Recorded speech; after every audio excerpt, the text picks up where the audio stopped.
just about set for baseball from the Coliseum on a Thursday night as we join you. The A's take the field for the first of the 4-game series. It's the A's and the Angels. These two teams squared off last weekend in Anaheim. The A's taking 2 out of 3, so we'll see what happens this weekend. Shohei Ohtani has made it to the Coliseum. That's good news for the Angels. Took him a while. He is not pitching tonight, but he is going to be the designated hitter. Let's take a look at that Angels starting lineup brought to you by your Bay Area GMC dealers. Justin Upton is in the leadoff spot again, and he's actually done a nice job in that leadoff spot. Then it's Ohtani, the DH. Anthony Rendon's at third. Jared Walsh having a huge year. He's at first. Lagares is in center. Rojas at second. Taylor Ward is in right. Drew Butera is your catcher. And the shortstop is David Fletcher. And it is Chris Bassitt as detail. What an outstanding performance by Bass against the Angels last weekend in Anaheim. In 7 2/3 innings, gave up just a couple of hits. He did walk the first batter, Iglesias, who's not in the lineup tonight. And actually, of the 9 batters, only Butera. Well, Iglesias is not there, and Suzuki's not. I guess evidently he was with Shohei Ohtani, scheduled to be in the lineup, but it's going to be Butera. So he is making his 11th start. Is Bassitt looking for win number 5. Quick look at the A's defense tonight. Canna, Laureano, and Piscotty in the outfield. Chapman, Andrus, Pinder, and Olsen on the infield. And Sean Murphy is your catcher. So we're set for baseball as Upton steps in. Lots of sunshine in the outfield for Laureano and Piscotty. Canna says, you know what, I'm going to be in the shade in left field. Now, there was a couple of changes in that A's lineup with Ohtani not pitching. Piscotty and Pinder got inserted into the lineup. Bassitt did not know why there was a delay. He's looking around, but that clock hadn't struck 40 yet. Now it has. First pitch of the ball game, and it's a fastball first strike to Justin Upton. Well, we saw Upton inserted in the leadoff spot in Anaheim, and maybe he's found a home there. He's got the power. 10 home runs. Well, Upton started to swing the bat a little bit better as that weekend went on last week, and he has continued, so he's a hot hitter. Marvin Hudson's calling balls and strikes. Larry Vanover is the crew chief. David Rackley and Eric Bacchus. That is the umpiring crew for this weekend. Can't wait for the first called strike 3 by Marvin Hudson, because he's got an emphatic strikeout call. Shallow right field. See Piscotty shading his eyes with his hand and then his glove, and he makes the catch. You know, he did a very good job on that as he was running in, put his hand up, and it's just like, I'm trotting in. I know I don't have to really run hard. I can kind of coast and get to it. And by the time he got there, evidently, the ball was out of the sun. So here's Shohei Ohtani, a fan favorite in lots of ballparks, not just Anaheim. And it is a little bit hard to not be a fan of Shohei Ohtani with what he's doing. Bassitt did a good job with the elevated fastball with him, which, you know, it's very tough to pitch to. A big man, but yet he can run.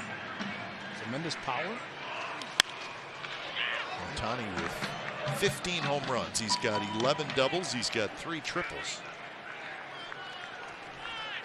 As Bob Melvin was talking about Ohtani, and let's not forget that Ichiro Suzuki and Bob Melvin are very good friends even to this day, and Melvin got a chance to watch him. And probably got a chance to watch him do what Ohtani does in the game, but Ichiro did it before the game, hitting the ball in the seats. But more of a singles hitter and running out of the batter's box. 0-2 to Ohtani with Rendon waiting in the on-deck circle. We should tell you that Ohtani not pitching tonight, but he is now scheduled to pitch tomorrow night. Yes. The Angels have slid everybody back a day, so we will see Ohtani on the mound tomorrow night.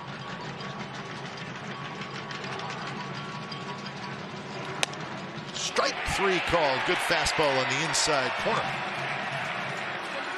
So Bassitt freezes Ohtani for the second out. Well, this is exactly what you want to see Chris Bassitt do You talked about the emphatic punch out from Huddy behind the dish. The emphatic usage of the fastball from Chris Bassitt. Can I help you, Showtime? No thanks, just looking.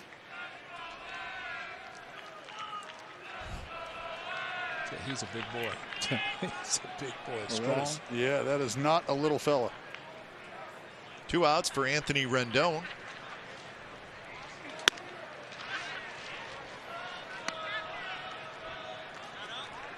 Rendon at 223, 3 home runs and 13 runs batted in.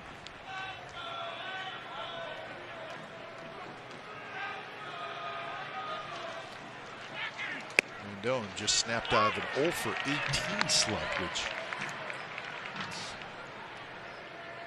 hard to see this guy go that long. He's such a good hitter. Well, he knows the strike zone, and that really makes him a good hitter. Being able to swing at good pitches and not bad pitches. So, you know, and as I think too, last year, 60-game schedule. This is game 50 for the Angels, 51 for the A's. The season was coming to a close last year with this number of games, but still a lot of baseball remaining. Not quite at the 1/3 mark.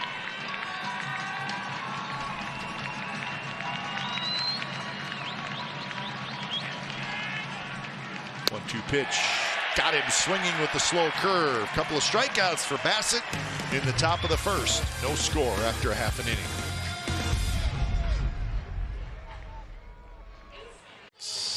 In the bottom of the first, their starting lineup brought to you by your Bay Area GMC dealers. Canna, Pinder, Laureano, Olson, Lowry, Chapman, Murphy, Biscotti, Andrews. That's the Oakland A's starting lineup. Rematch actually of last Saturday's game in Anaheim. Sandoval, lefty on the mound for the Angels. Entering that game last week, he'd gone 16 consecutive starts without a victory. He didn't get one last Saturday, so make it 17. But he has had a little bit better help defensively in the 5 innings that he pitched. It might have been a different story, especially the second one. Canna got a double as Rojas overran a ball, and then Canna also tripled. Probably should have just been a double. Short on the sac fly. Left after 5 innings, giving up just 2 runs. But he did suffer the loss. He did. He's won the game by a final score of 6-2. And he had it on definitely towards the end of the game. The A's did something they always like to do. First pitch to Canna is a fastball outside. Patrick Sandoval facing Mark Canna. Canna at 259 with 10 home runs and 15 runs batted in.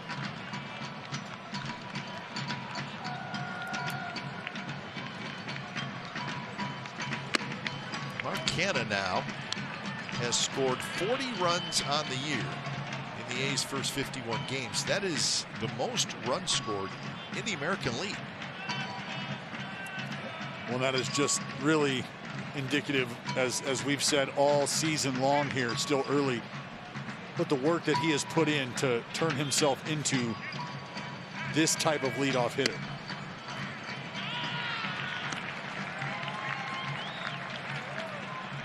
So there's Canna at the top of the list, just ahead of Bichette, Martinez. So that's pretty impressive. In the American League, Canna ranks 7th in on-base percentage and 9th in walks. Fastball on the inside corner, first strike. And that's why for Mark Canna, 10 home runs, great, but what, 9 of them are solo. 15 runs batted in because he's doing exactly what he's doing now. Nobody on base, leading off the game. But when you score runs, that's the name of the game. Canna had a good swing there, fouls it back. Interesting defensive alignment. The shift is on with 3 infielders to the left side, but I don't know that I've ever seen a first baseman play this far towards second base. Look at where Jared Walsh is. That's a long run on a ground ball to the left side. Absolutely. Canna runs well. Yeah. So it could be a little bit of a foot race. Walsh right in between first and second. I mean, he cannot hesitate on a ground ball that's hit to the left side. I think it also makes Patrick Sandoval have to be more aware. Yes. He's going to have to cover first. 3-2 pitch in the dirt. Canna with another walk.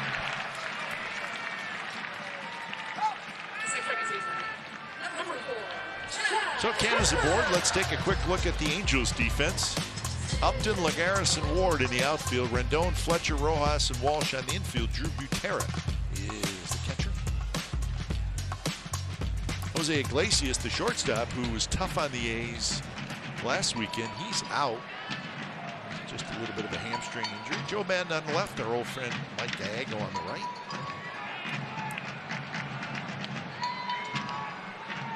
And here's Pinder. So no Iglesias tonight. I've not heard of any update on how available he is for this weekend. That's a loss for the Angels. Yeah, it'd be nice if he's ready on Monday. But yeah, he had a good series against the A's. Very aggressive, good shortstop.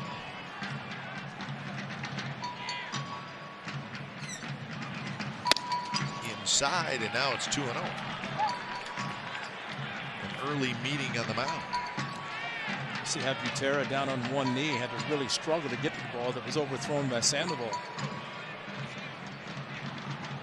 And let's remember, Sandoval showing up to the ballpark today had no intention of towing the slab. He was not the guy slated to start this ball game. And as much as you don't like to make excuses for guys, and these guys don't want to make excuses for themselves, they're ready to perform, they want to take the baseball. But you have to consider trying to get your body going. But it was a non-throw day for him, because if it had been pitching with tomorrow, then it just moved him up. So they could have taken Martin. He did. He did. I thought he got a. After they found out that the bridge was closed. Yep. Okay.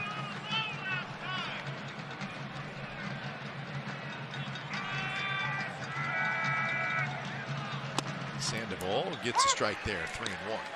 Yeah, and the thing to remember with Shohei is, as a starting pitcher, you want to have as much time as possible to get through your routine, whatever that may be. And he's also pitching and hitting. And so whatever that requires in terms of preparation is something you have to take into consideration. So Dallas, as a former starting pitcher, you get this. Oh, yes. And I mean, I think it'd be easy for the fans to say, come on, just pitch. But there's a little bit more to it than that. There's a ton to it in terms of your mental preparation and then your physical preparation. There's a lot that goes into a start day. 3-2 pitch to Pinder. It's tapped foul. And on the other side, Raleigh Fingers was a starter. And he was so nervous in between starts. Dick Williams finally said, go to the bullpen. I'll use you all the time, so nobody will tell you when you're going to be starting. So there is a different mentality for different guys, but I think more than anything, starters in today's world know they're starters, and they know when they're pitching and have to prepare accordingly. Another 3-2 to Pinder, and he got him swinging. So pretty good comeback by Patrick Sandoval. Well, he's thrown a few pitches here in the early go, but a pretty important one here. 3-2 change piece. Would have been a strike anyway. Pretty good pitch from the lefty. You said it, Kai, for him to get back into that at bat and eventually finish off Pinder with a good changeup. That's utilizing all your pitches, and you're right, Dallas, it's a strike anyway, and that's what you do in the changeup. Throw it right in the middle of the plate. It's more the deception than anything. Here's Laureano. Takes a little bit low. Laureano at 260. 11 home runs and 21 runs batted in. 8 of those 11 home runs for Laureano have come in the month of May. He's had a big month.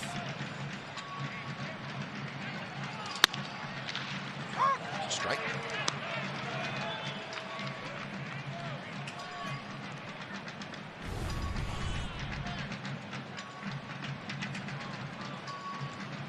Yeah, a little bit of a late call, but that's in the slot. Every umpire is different, and you have to get accustomed to how they do call the game. Bounce towards short. Fletcher has it out at second. Quick throw to first. Not in time. Laureano just beat it.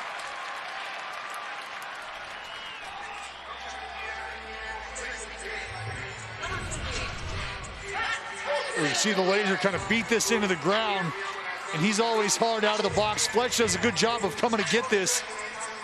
And a good turn over there at second, trying to get it over to Walshy in time. Just not enough on the throw from Rojas. But really, it's about the Laser busting it down the line. See him shorten up, hit the front of the bag. So 2 outs, and here's Matt Olson. And Dallas, your point about Rojas, he got under the ball and not as much on as you would if you're over the top. And that was just enough for Laureano to beat it out.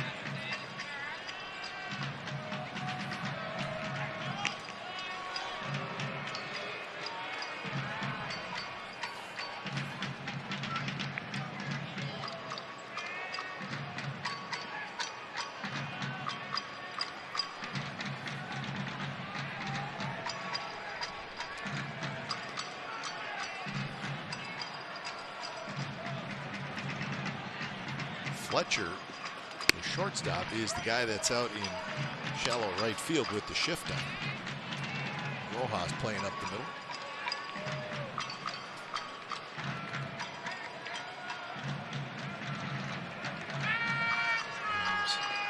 There's Fletcher out in shallow right. There's a big bouncer. Walsh leaps up and grabs it and steps on the bag. So the A's get a base runner, nothing else. We're scoreless after 1.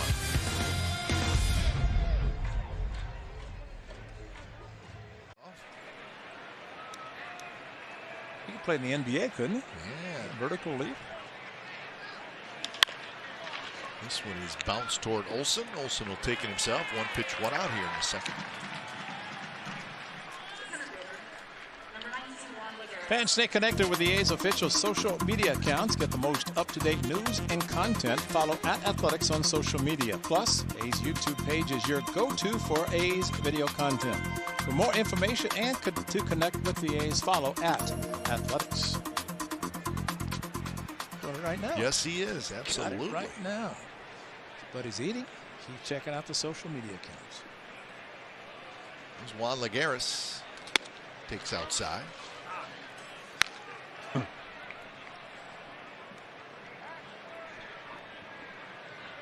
Lagares has been playing well for the Angels.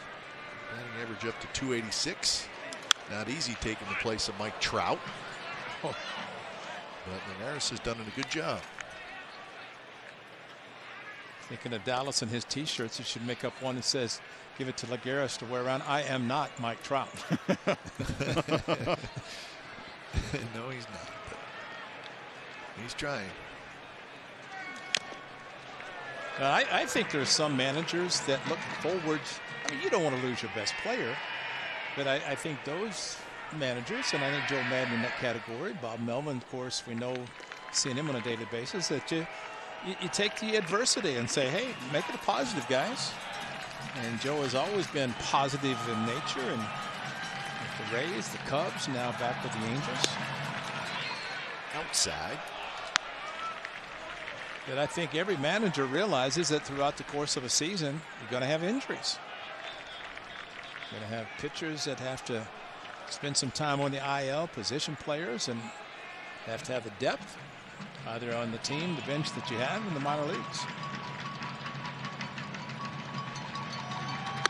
Wood spins inside the Lagares.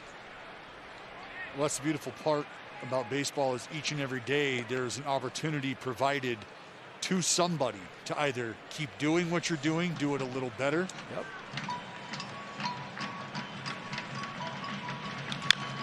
Slowly hit. Chapman charges. Chapman went for the bare hand. It was the only play he had, and I'm not sure he had a play.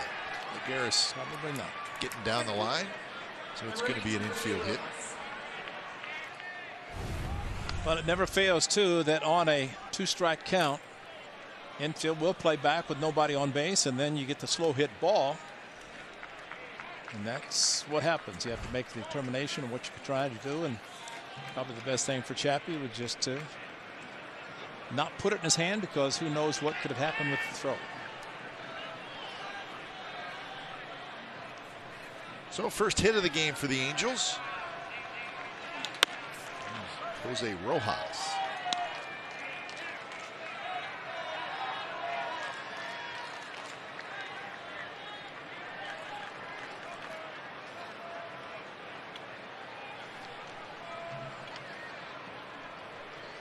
Rojas at 204. He's got a couple of home runs.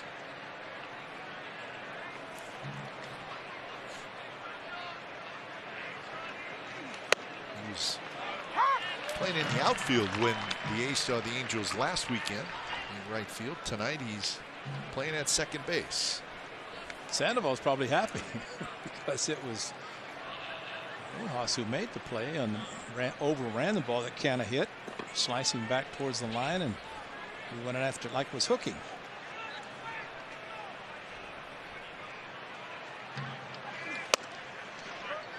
Close pitch. Angels have won 3 in a row. They just swept a little 2-game series from the Texas Rangers, and then remember on Sunday they came back and beat the A's in the final game of that series in Anaheim. So that is their 3-game winning streak. Olsen, what a play. Steps on the bag and took a double away from Jose Rojas. Well, you're exactly right on that. And tell you, when you're the first baseman holding the runner, watch how he comes off the bag and then has to reach back. His momentum actually is going towards the middle of the infield, going right, and then got to go back to the left. And that's the Gold Glover at first base and Matt Olson to make a play like that. And that would have been at least second and third, maybe second and a run. So with 2 outs, here's Taylor Ward.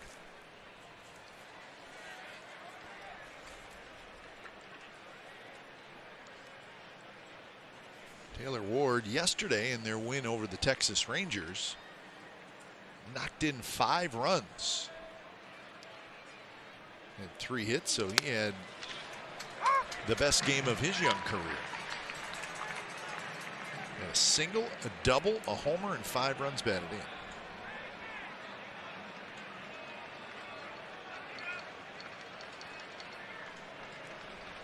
And that's called coming into a new team with a lot of confidence. Yeah, that was a nice quick plane flight for Taylor Ward last night. Probably felt pretty good.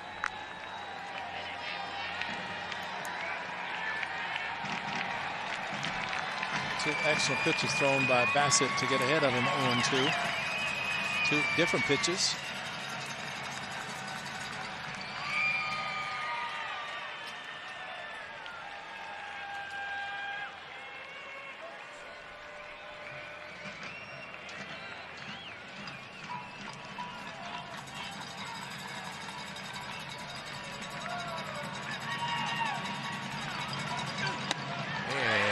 A swing and a miss.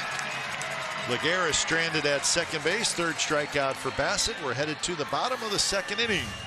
Angels nothing, A's nothing. Hey A's fans, Xfinity Mobile delivers fast nationwide 5G on the most reliable network. Break free from the big 3 and save with Xfinity Mobile.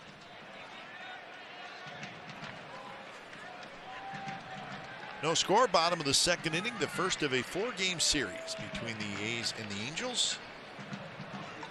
A's with a 1-game lead over the Astros in the AL West with their 29-22 record.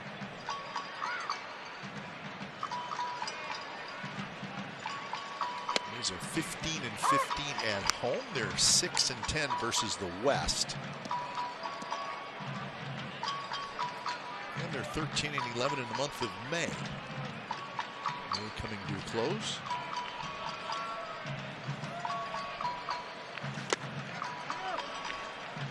One the count to Jed Lowry.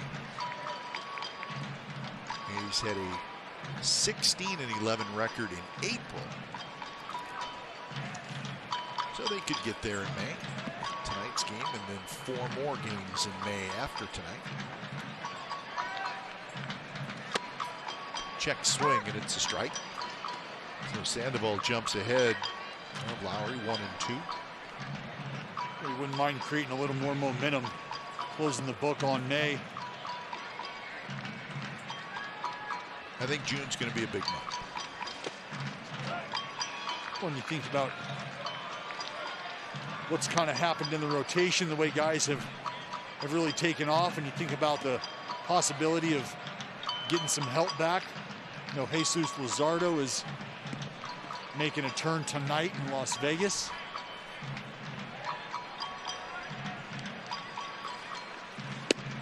Now 3-2 to Lowry. That's right, Luzardo, 25 to 30 pitches expecting to throw tonight for the Aviators. You guys really think he's going to make a lot of starts down there? Oh, I think he's going to be in the bullpen soon. Could be wrong. Lowry swings and misses. This is why I think June is going to be a huge, huge month. This is the reason, Ray. Tell us, please. Well, it's going to open up, buddy. Full capacity, June the 29th. All available seats at the Coliseum are on sale, including for fans who resided outside of California. That's important. And of course, July the 2nd, a big fireworks show celebrating the 4th of July weekend. So all good, Kite, month of June. That's it. Well, the 4th of July stuff is pretty cool. The A's will obviously be home 4th of July weekend, and the ballpark will open up the week of the 4th of July, but that'll be kind of like a celebration of the ballpark opening up completely. So that will be a fun week here at the Coliseum, and it is a reopening. Yep. Well, and if I'm thinking about this, that means that where I'm sitting at now, he gone. But I'm going to be more than okay with that, because that means I'm going to have friends next to me taking in this ball game. Yes, you are. Not only friends, but food. Oh, that's right. Oh, come on back to me, chicken wings. But that's, I tell you, for me personally, not only having the vantage point that I do, being able to hear and see and share perspective that not everybody has from where I'm at, is also the energy created by the fans in the ballpark.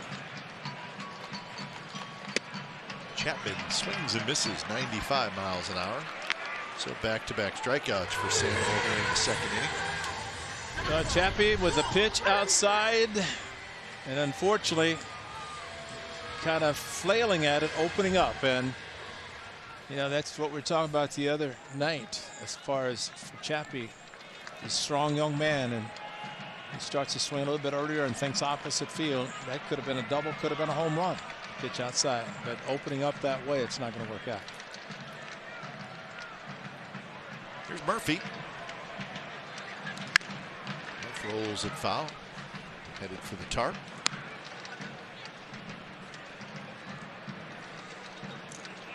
You know, that opener, the full capacity on the 29th of June, kind of coincides that previous 10 days the A's are on the road. On the road, exactly. Yeah, so it kind of leads up to that, which is perfect.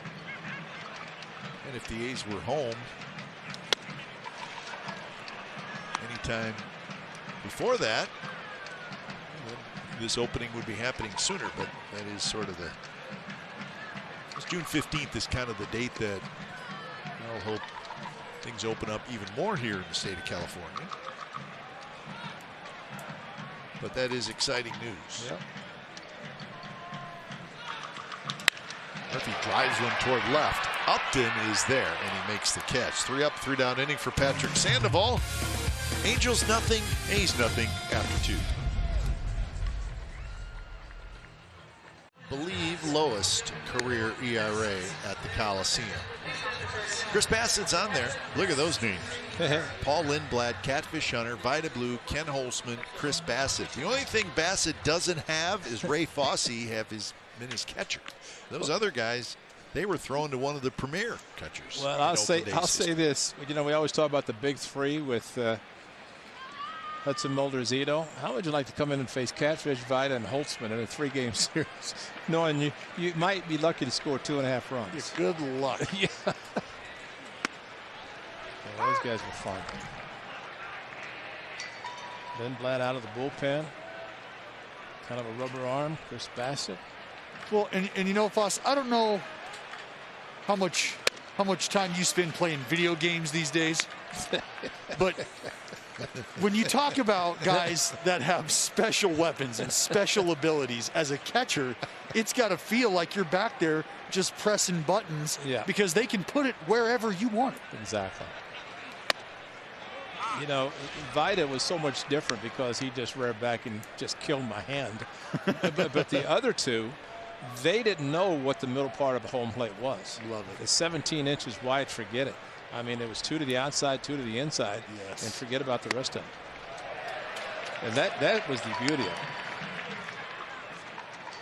Talking to great Monty Moore today, and he said to say hello to you guys, and I'm sure he's thrilled to know that, yeah, he was here right in the midst of those three, actually the top 4, and watching Chris Bassitt tonight pitch. Well, I selfishly kind of set you up there because I wanted you to get to that point that you made about eliminating the middle of the plate and having the confidence that you could put any finger down and they're going to hit either side. Piscotty hustling in toward the line, and he makes the catch in fair territory. So that is out number 1. Time to get a look at the wind here at the Coliseum tonight. Are the hitters getting any help tonight? Are they Chris Bassitt getting any help? Wow. Whoa, Bassett's getting some help. Hit it to left field. That's right. So it's knocking it down a decent amount down the left field line. Not quite as much to left center, and a little bit of help to right. So keep that in mind tonight, folks. Hit one down the line, you're going to have to punch it a little bit. First pitch to Fletcher is in first strike. Dallas, I'll ask you this question about after your perfect game, because I know in catching those 3 starters, that reputation really helped them tremendously. After you pitched your perfect game, did you notice any difference? As far as, I mean, I'm not saying umpires are going to give you all kinds of pitches, but just the fact that it's a little bit different because, heck, you pitched a perfect game. Well, you do start to get a sense that if you're going to establish something early on and you can prove that you're going to be in the neighborhood, that you do start to get the luxury or the benefit of the doubt. And I think that goes for guys who do a good job of establishing themselves early on, which is why I kind of preach that, because I was nobody whose name on the back of the jersey demanded that kind of respect. And so I really did start to learn the value of being a strike thrower and showing the umpire that you can be on this side consistently, you can be on this side consistently. And that's why I talk about trying to work off your misses and avoid the egregious misses, is so you can have that focus of the home plate umpire around the zone as much as possible.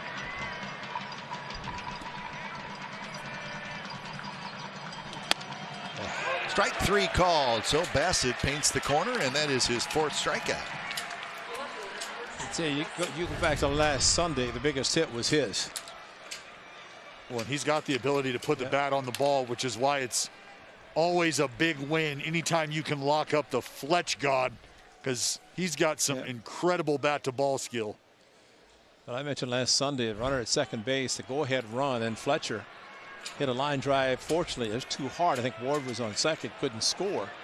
But it's almost like intentionally walk it, take your chances with Upton, you know, because you have a fast possibility of a ground ball to get him, but it didn't, and he's ended up losing the game.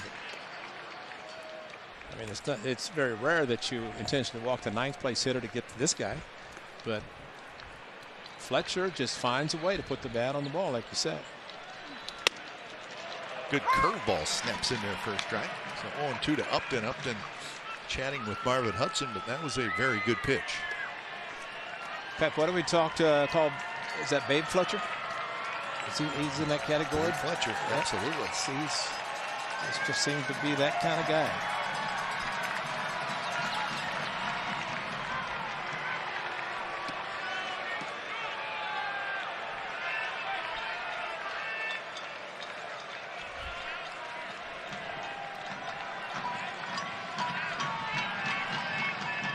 Bassitt kicks the 0-2 pitch. Reached for, poke foul. American League strikeout leaders this season: Bieber on top, Glasnow, Cole, Rondon, and Bassitt. 5th in the league.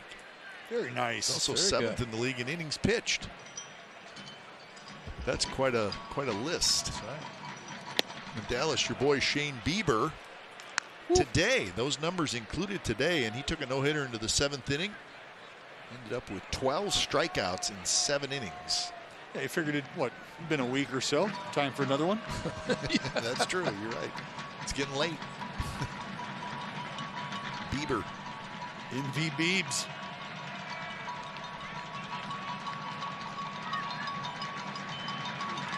Upton swings and misses.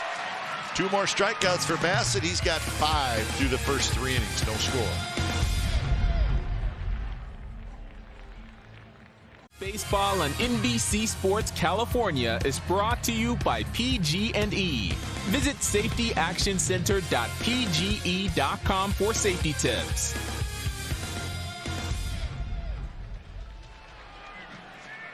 So it's the bottom of the 3rd inning. No score. So both pitchers sharp early. Patrick Sandoval. Late replacement for Shohei Ohtani.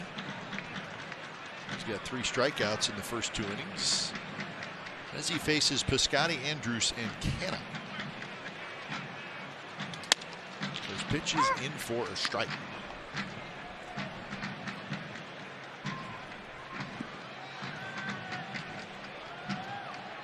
Well, we've seen good velocity from the lefty. We've seen a good changeup thus far. This one bounced past Marcotte down the line. So 0-2 the count. You know, and sometimes getting thrown off your routine can actually play into your favor. That's right. Kind of eliminate some of the thought process. Just kind of get you out there and, you know, for lack of a better phrasing, feeling emotionally naked. Probably got a good night's sleep last night. Sure did. Nothing to worry about. That's right.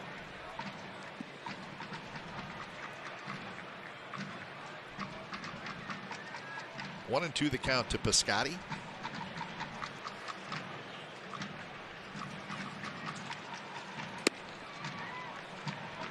Yeah, but even there, you think about the rest, and depending on how much of a creature of habit a guy is. You know, like for myself, every night before I pitched in the big leagues, I had the same exact meal. And those are just certain things you do to get you in that mindset. Under the glove of Jared Walsh and into right field, and that's a leadoff single.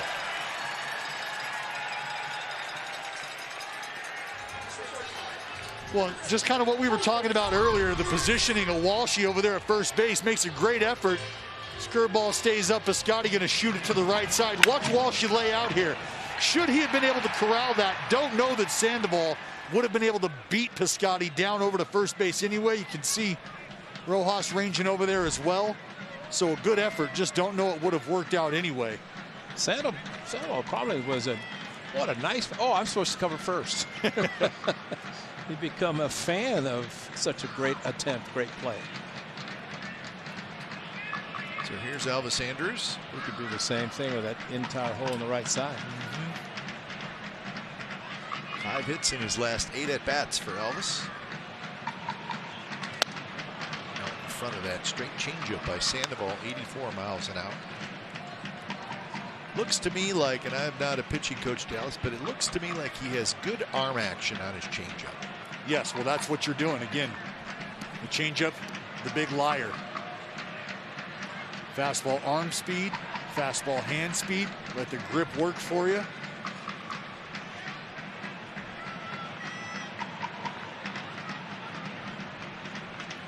So everything says changeup except the velocity. Yeah, and you know, there's ways that you can start to manipulate not only the baseball, as I say, let the grip work for you. You get to 2 strikes. Maybe you want to create some more depth on that pitch, some more lateral movement. There's things you can do with your phalanges to get that going. But something I learned a long time ago from the great left-hander Jamie Moyer, you can also take a little bit off in terms of your drive. Instead of driving off the back leg, you can rotate on the backside. That way the arm and hand stay the same. You're not generating the power. You take even more off. And speaking of Kenji Jojima, Jamie Moyer pitched to him. Oh, boy. Here we go. Well, Oh, I boy. mean, I was actually going to bring that up Are you yesterday. going to say something nice about him today? No. Poor guy. He never did anything to you. Nothing. Well, yeah, he probably did. looked up to you. No, he did. He embarrassed the catcher's fraternity. That's what he did. Jeez. Man, that is wrong. No, and the reason I said that because you brought up Jamie Moyer, and I remember he pitched a game for the Mariners, and the catcher mentioned was behind the plate, and Jamie was so frustrated, and what had happened, they were strikes, but because of the way they were caught, Yes. they were, finally the umpire said, I can't give you a strike with you catching the ball like that. And I told Jamie the next day, I said, go look at the video. And he came back, he says, you're right. I said, I know I'm right. I saw the whole game, but that's just the presentation, Dallas. Like you said, you catch the ball the right way. Otherwise, umpire's just not going to help you. A lot of change-ups, and then it goes the hard slider.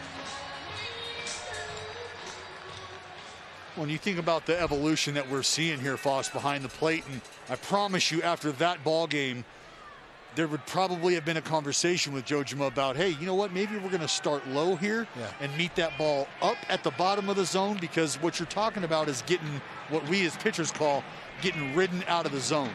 And that's taking the ball low and just letting its momentum carry you as you receive it down and out of the strike zone.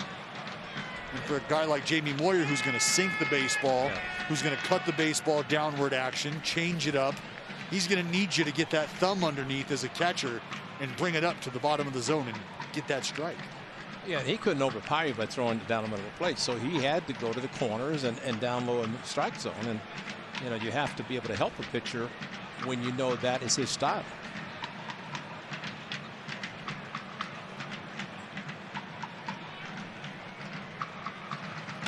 Canna takes a little bit low.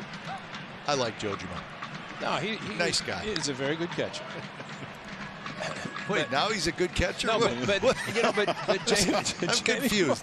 Jamie Is Moyer. he a good catcher or is he not a good catcher? What year was it that the Cubs said, we think you'd be a good minor league pitching instructor? And then he went on to win, 250 games.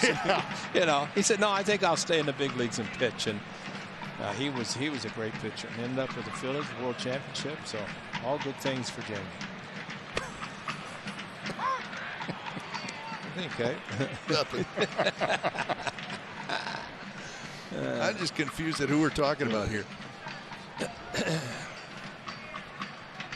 I can appreciate the work of catchers, and I've got a former teammate of mine, a very good friend, Kurt Suzuki, here in town, and he was somebody who could go to work with the best of them. Yep, block balls, do a lot, catch the ball the right way. Base hit right field. So to second is Piscotty. He stops there, and the A's have 2 on and 1 out. It looked like Piscotty, of course, the right field award playing shallow. Well, Canna just doing a really good job of letting this breaking ball kind of finish what it's going to do, stay inside of it. See, Piscotty knows he's got a hole over there, just going to double check. Ball hit too hard. Here's the spray chart for Canna. Does a pretty good job covering the whole field. Tell you what, that's two base runners on 2 outstanding hits. Both to the opposite field against a left-handed pitcher who's staying out there. Of course, the ball inside of Canna did a nice job of inside outing it.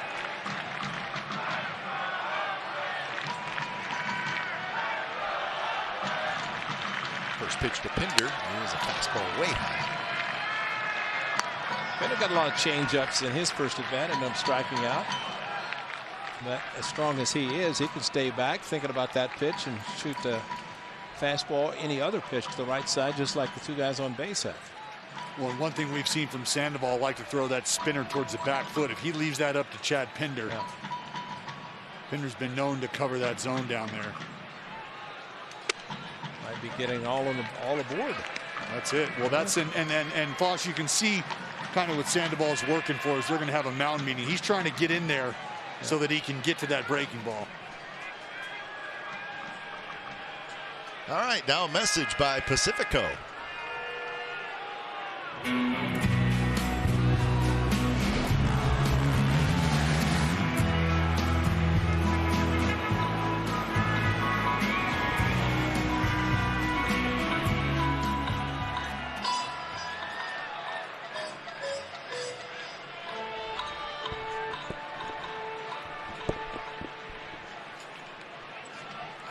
So 2-0 the count to Pinder.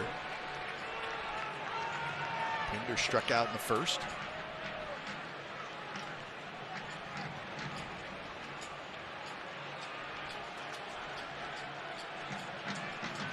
Piscotty at second, Canha at first.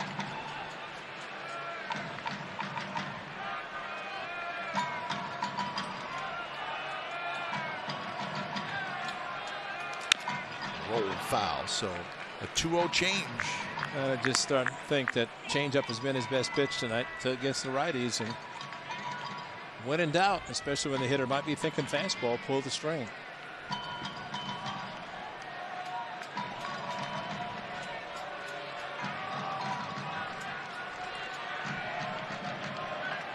The outfield just a little bit toward right center is Juan Lagares.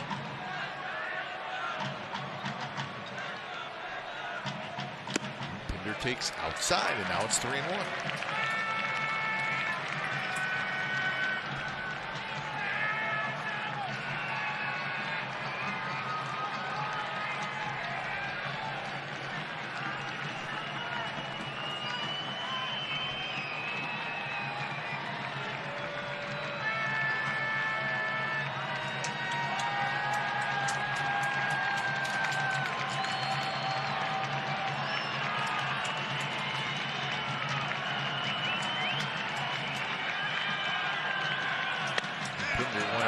Tried to hold up on 3-1, couldn't do it. Marvin Hudson called it. They feel like they've got Chad in swing mode now. Chasing the soft stuff.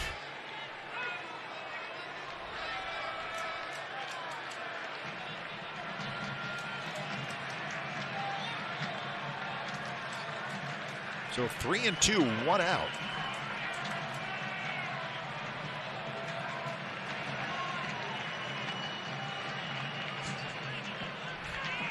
Stuff it in that back pocket. Unbelievable.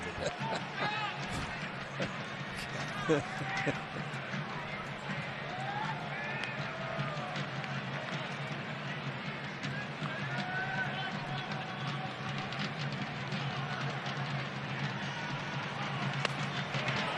he walked it. So the bases are loaded, and Ramon Laureano is going to hit. You had to figure if you're Chad Pinder that if he goes soft on 3-1, he's going to try. Well, after the 2-0, he went soft. And well, you start to get a feel right now that Sandoval understands that he is treading on thin ice here, and he's trying to be careful. And he's got some meat and potatoes to digest right now with Laureano at the dish, nowhere to put him, and the big fella Matteo looming on deck.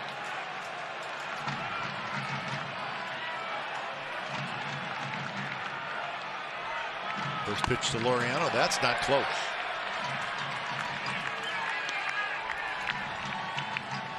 Two walks, 4 strikeouts for Sandoval. Seems like his control kind of comes and goes. Laureano has a grand slam in his career.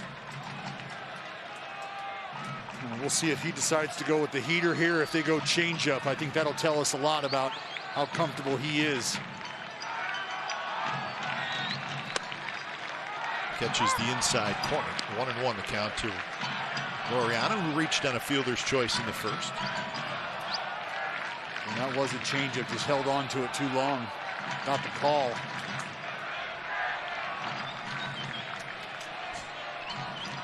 Checking for change.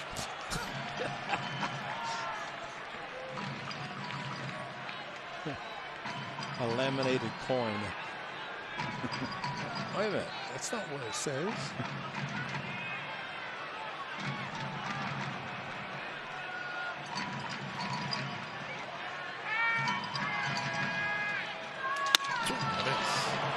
fastball, 1-2.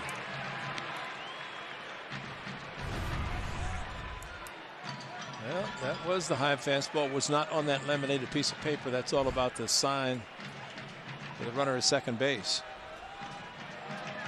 No, that is a different runner. It's Canna now instead of Piscotty, who was there previously.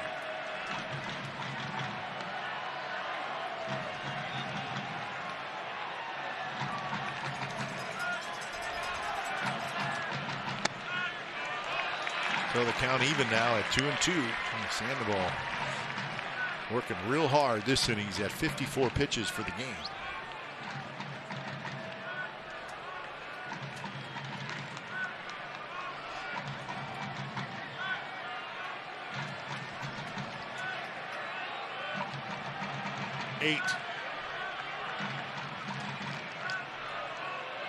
That's sequence number 8.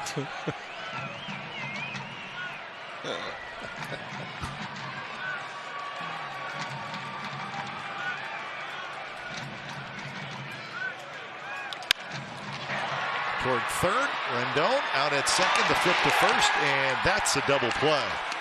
So big double play turned by the Angels, 5-4-3, and the A's do not score. Our high first camera. Looking down above the Angels dugout. And here's Shohei Ohtani leading it off here in the fourth inning. He struck out looking in the first.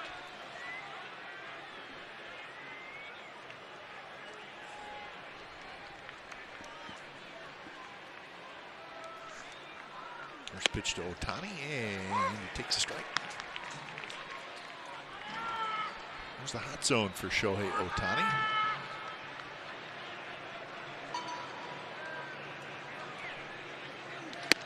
Well, guys, there's some fans here behind me who are offering some rideshare services for Shohei Ohtani. Wasn't able to find his way to the ballpark with everybody else earlier today.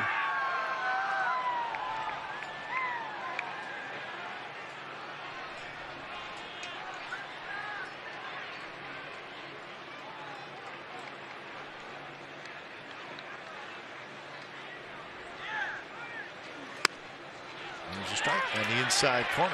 Ohtani homered yesterday, his 15th of the year. Well, he can throw it 100 on the bump, and how about 117 off the bat? This ball was out of the ballpark before he was out of the batter's box. An absolute missile. So Adolis Garcia of the Rangers has 16 home runs, as does Vladimir Guerrero Jr. And then Ohtani with 15. Leads the American League in extra base hits, third in homers, second in total bases, sixth in OPS, and tied for sixth in RBIs. And a sub-3 ERA. Oh, that's right. We forgot about the pitching thing, which we'll see tomorrow. So what does he do when he goes in and negotiate? He goes in for one day, negotiates hitting, the next day goes in as a pitcher? That's got to be interesting, huh? Yeah. I would love to be a fly on the wall in that arbitration case. Yeah. A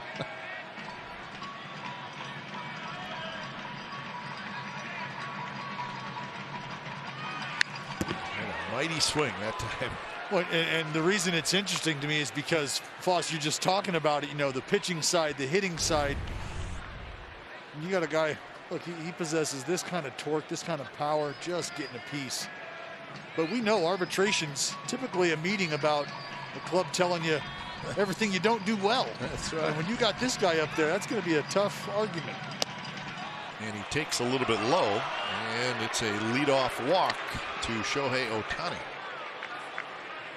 You know, he's fooled on this pitch, and he's so fooled, he said, I got to get out of this box and head to first base. Watch how quickly he exits the box. I mean, Marvin Hudson, I mean, granted, according to that, it's out of the strike zone, but I think sometimes a hitter can sell it. If they're fooled, might as well just take off. Here's Anthony Rendon, who struck out swinging in the first inning. Ohtani do have to keep an eye on him. He has 6 stolen bases. He's been thrown out 3 times.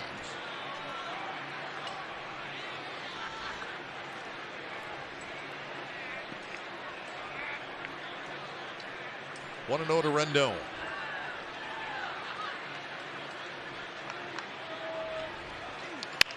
Grounded slowly towards second. Pinder has it. He tags Ohtani. The throw to first, a little wide. Rendon will be safe. So fielder's choice for Rendon.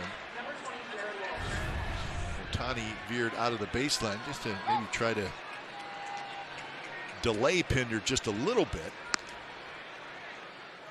Yeah, and once Pinder had to spin, fortunately Matt Olson came off the bag to be able to prevent this ball from going towards the dugout and allowing Rendon to get into scoring position. See, Murphy was backing up. So here's Walsh, Jared Walsh.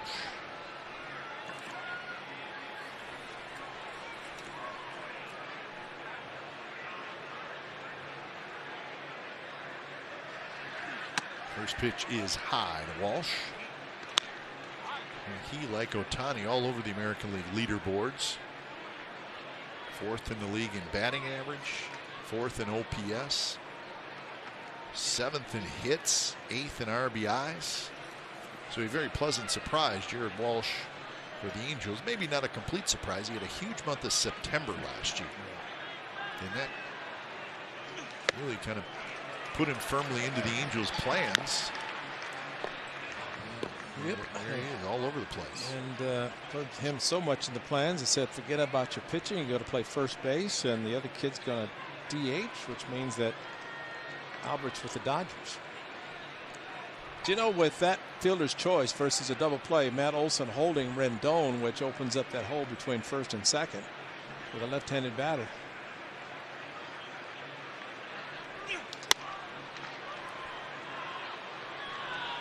To hope that that does not hurt the Athletics. So 2-1 the count to Walsh. Lagares in the on-deck circle, a right-handed hitter. Walsh grounded out to Olson in the second inning.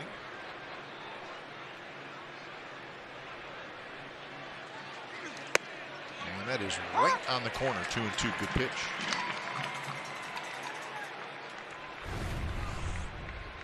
Set up outside and a high changeup, but got the strike zone.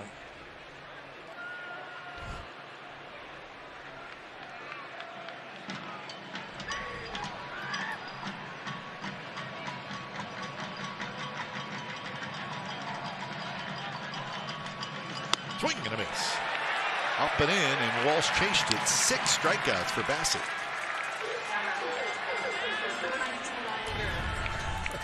Well, just move it around. Right, they worked that previous pitch away. This one up and in, continuing to climb and chase the left-hander. It's not even close.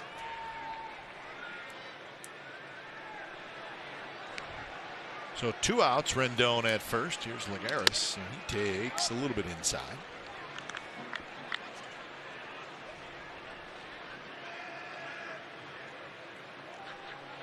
Lagares had a base hit in the second inning, a slow roller up the third base line.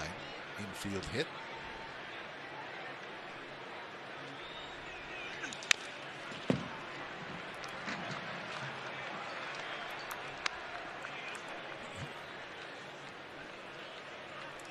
Harris won a Gold Glove with the Mets.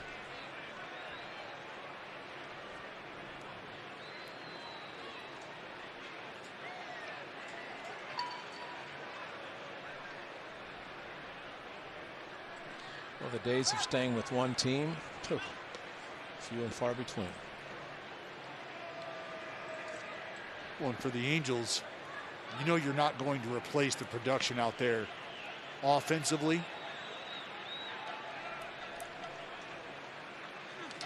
So you figure you got somebody that you can roll out there. It's going to be serviceable defensively. You'll take what you can get offensively until the big guy comes back. You kind of revert to the old theory about strong defensively up the middle. Yes. And it gets spoiled with Mike Trout because he can provide everything. So by relying on defense, Joe Maddon probably happy that he's in center field because he can play defense.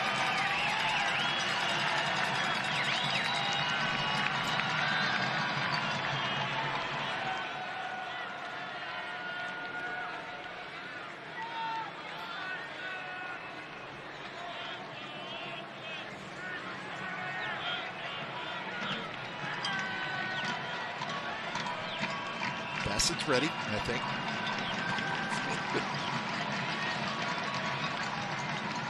Curve stays inside. 2-2.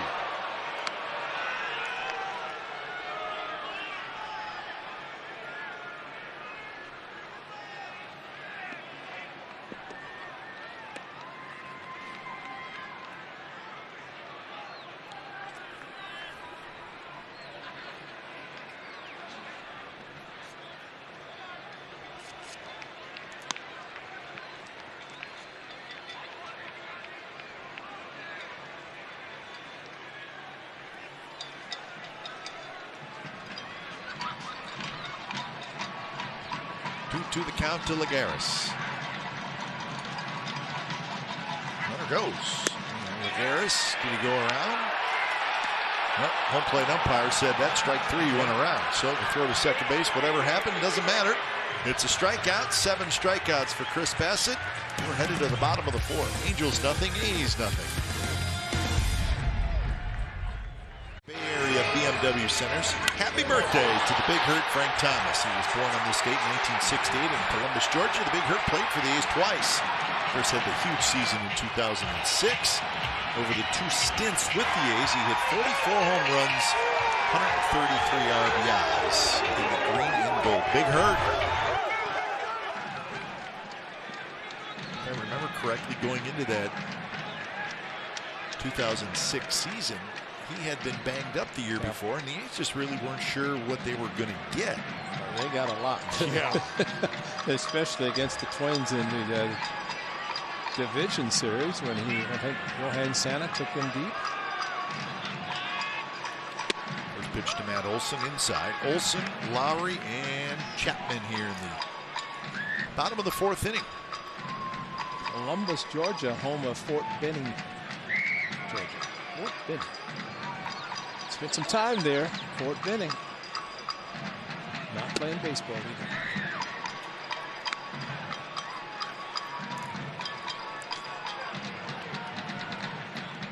To Olson, who bounced out to first to end the 1st.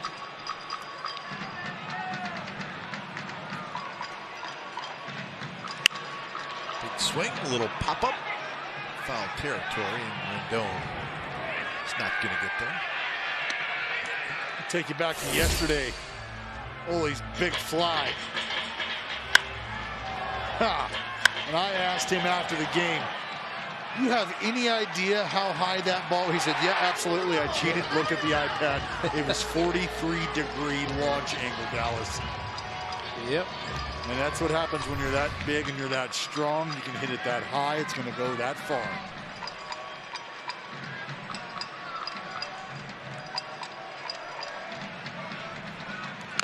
The bunt attempt, and he bunts it foul.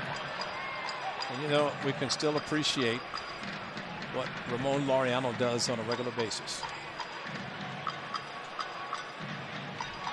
Well, says it all right there. Finish that square. Bingo. But Laureano does so well going back to the wall, and every time I see that, if Kelnick just drifting and start to jump in the wall, stopped him as that high arcing, 43 degrees, just over the fence in right field. Walsh now is called off by Fletcher, and Fletcher grabs it. A towering pop-up. That's the first down here in the bottom of the 4th inning. Going to bring up Jed Lowry. Well, what I love about what I just saw from Matt Olson, he hit that ball up in the air, put his head down, and busted it out of the box, and was at second base. And should that ball have dropped, you never know. But Olsen would have been standing on second base, and I think too often we see guys just kind of put it in their back pocket and Cadillac. Thinking the same thing, Dallas, and you know, when he took off like that and knew the height of the ball. Under the glove of Rojas into center field, and Lowry has the A's third hit. But he was not conceding just a single or one base. He wanted two. And Jed Lowry right back up the middle. And somehow this made it all the way through. And off the glove, Rojas could not handle it. But Jed Lowry just putting the bat on the ball hard, getting it through the infield. So here's Chapman with a runner aboard and one out.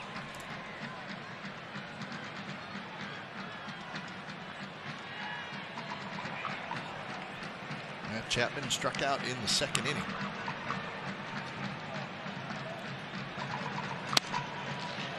Matt Chapman and Joey Gallo, two guys who have struck out the most this year in the American League. Gallo not a surprise. Chapman, that is a surprise.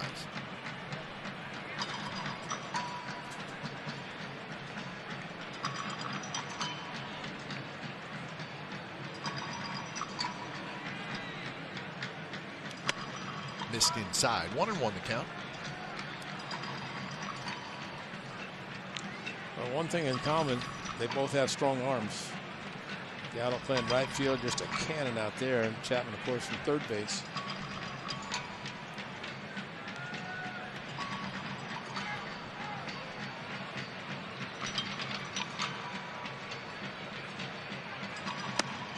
And that one just a touch low.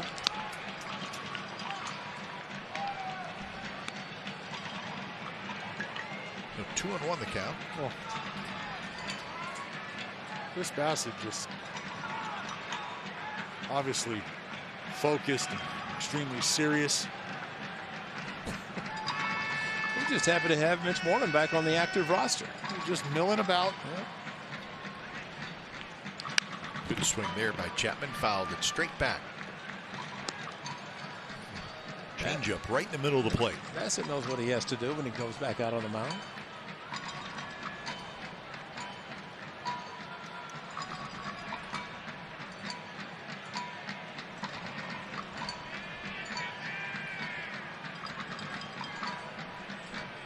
On deck, Sean Murphy.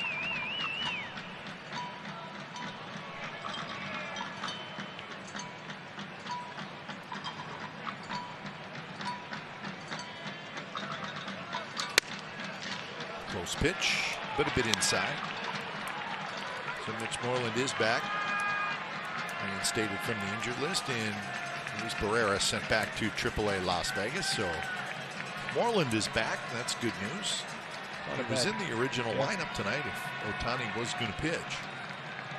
Not a bad bat to have on the bench also.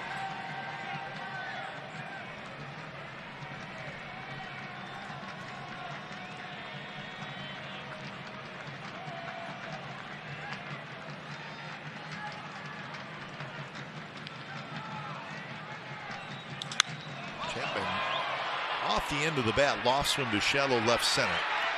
Upton is there, and he makes the catch. So that is the second out. Well, and unfortunately, that's what happens when you open up. So here's Murphy. But it is good to know that for Mitch Moreland, the inflamed costochondral junction of his left rib is feeling better. I say that jokingly. I was going to say, what did you say? Come on, guys, stay with me. It was a joke. Come on. Contra Costa County, what? Costochondral junction of his left rib. That was the injury to Mitch Moreland. Oh. It sounds like a small farming town in Colorado. I can't make this stuff up.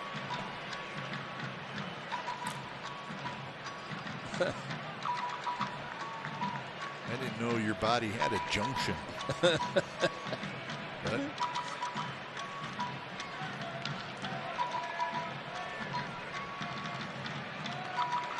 0-1 to Sean Murphy. Right there, first strike. Well, they've attacked down and in on Murph. That hard slider.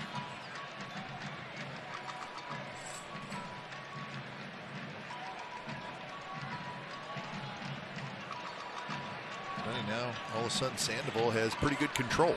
Last inning, a little bit all over the place, although he got the huge double play ball.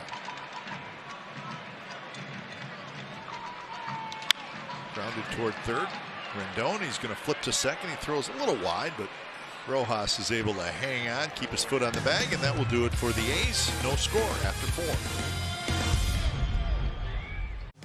A's baseball on NBC Sports California is brought to you by Kelly Moore Paints, the Painter's Paint Store, and by Planet Orange, effective eco-friendly pest control. So still 0-0 game, top of the 5th inning, just 4 hits total. Angels with 1, the A's with 3. So just not a whole lot going on, much to the respect of the pitcher. Bassett's been really good. 7 strikeouts in 4 innings.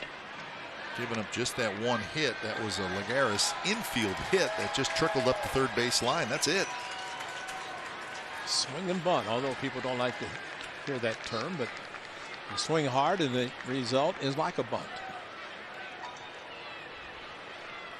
0-1 to Jose Rojas.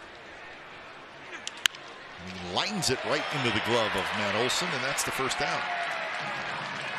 Never panics, does it? I mean, it truly is remarkable how cool and calm and collected he is over there. And we see it on display. As I mentioned the other day, he made a great play up the line, foul territory, sun in his face, over his shoulder. No problem.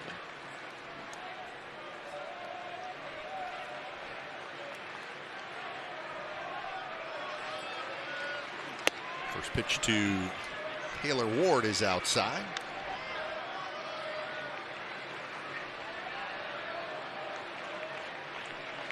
Taylor Ward struck out in the 2nd inning.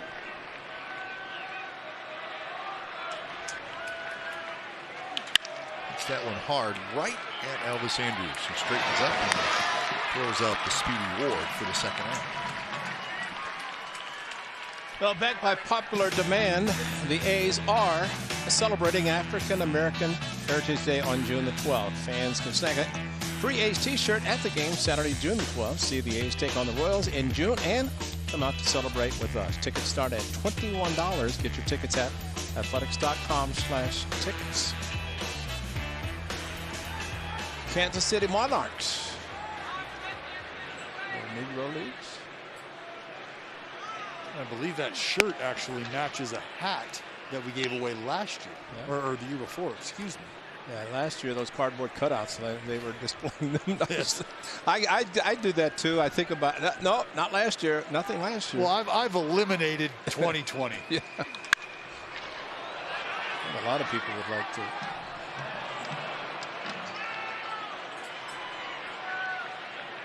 One on the count to Drew Butera.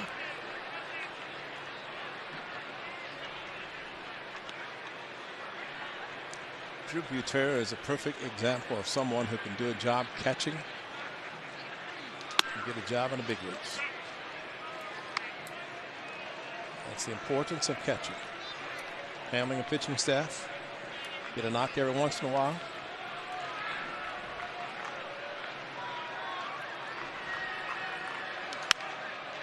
Reach for, pop foul, down to our right. When I know people like to kind of demean that position, maybe a backup catcher spot, but there is so much value in that individual, and when you are fortunate to have somebody back there who cares about what they're doing, doesn't worry about the limelight, doesn't worry about their numbers, I mean, that is a true blessing. And it's not just because of the kind of character, but the kind of work that gets put in day and day out behind the scenes. You have somebody like that That's for a pitching staff what we call a rider. That's a ride or die guy with you. Right. Probably has to be as prepared, if not more, than a starting catcher. It's this one to shallow right center. And it'll be Laureano who grabs it. And that's another good inning for Chris Bassitt. Bottom of the 5th coming up. No score. All right, let's check out what's on tap, brought to you by Pacifico. The road trip coming up starts on Memorial Day in Seattle for 3 games, and then a day off, and then in Colorado for 3. And then back home, 2 against the Diamondbacks, 4 against the Kansas City Royals. So that's the next 2 weeks, starting on Monday. So road trip and another homestand. Bottom of the 5th, no score between the A's and the Angels. Right field Will. He was huge at Coors Field. I think he was huge with Coors, just in general. That's a good one, Kate. Yeah. Pacifico. Too many Pacificos that weekend. Yeah. Here's Piscotty leading it off in the bottom of the 5th. He would show that Pacifico spot. Best part about that would be sitting and having a Pacifico, because all those other things they were doing, I heard just looking at them. So it's nice to just think about kicking back and relaxing. Piscotty just got a piece of it. Piscotty had a base hit in the 3rd, 1 of 3 hits for the A's.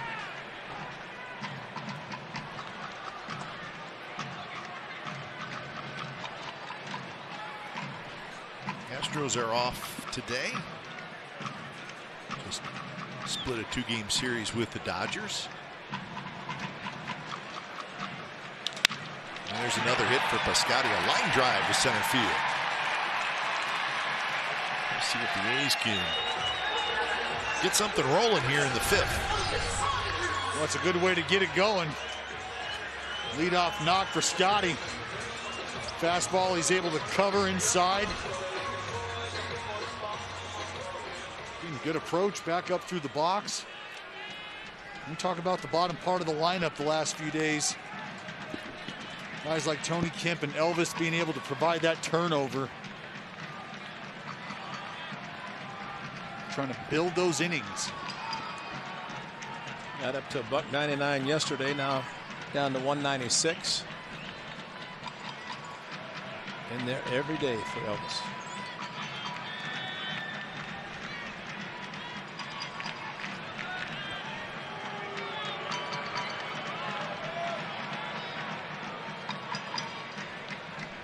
Good approach by Piscotty.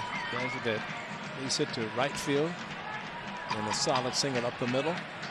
Staying back nicely, and right-handed hitters that are doing that are the ones that are having success.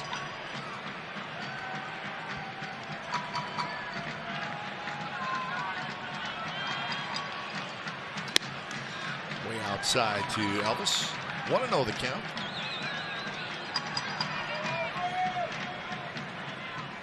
Well, Foss, let me ask you this. When things might not be going the way you'd like them to, how long does it take for a guy to have that conversation with himself, or maybe it's with the hitting coach? Hey, let's shorten it up. Let's maybe spread it out.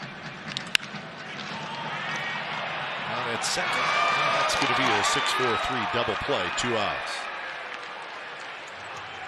You know, Dallas, I'll be honest with you. I think sometimes the more information you have, it clouds what you're thinking and kind of takes away from maybe an approach. And I would think that most guys like to think, well, I'm going to look fastball. I'm going to make adjustment on something else. And to me, if that is the approach you take, you're not going to be fooled. Fastballs you're going to get. And even the one that Piscotty hit up the middle looked like they were trying to get the ball farther inside. Unfortunately, Piscotty did not, and that's why he took it up the middle. But you're going to get fastballs. I mean, they're very rare do you see a scouting report in which a starting pitcher or a pitcher in general throws less than 50% fastball. So I think, to your point, just eliminating the thinking process. And to me, the only real way is to think about the opposite field. Once you do that, you prove that you can go opposite field, then everything can change for you. 1-1 the count. Canha did not like the call. Yeah, and it's just the reason I ask, because I'm always curious if there's certain things, certain feelings that hitters feel. Take a look at this last pitch here. Just really not even close. But you just wonder what it is that might trigger guys. Yeah. Well, as we talk, and we've always talked about how a hitter takes a fastball for strike 3 and walk it back to the dugout. I mean, I don't think any time a fastball should ever be thrown or taken for a strike, especially strike 3. But to me, at that point, it means you're thinking probably too much about what the pitcher might be throwing in that particular count. And a lot of that comes from the scouting report.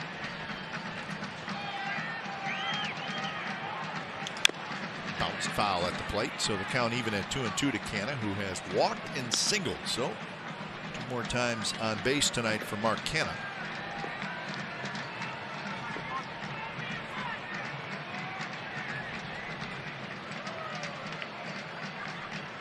Like the brain trust of the Angels. Yep, exactly right.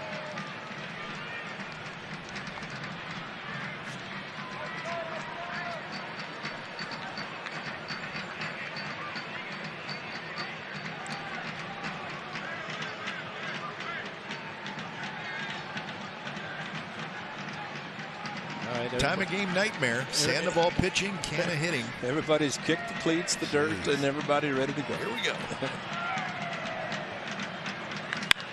Base hit for Canha. He's been on base all 3 times.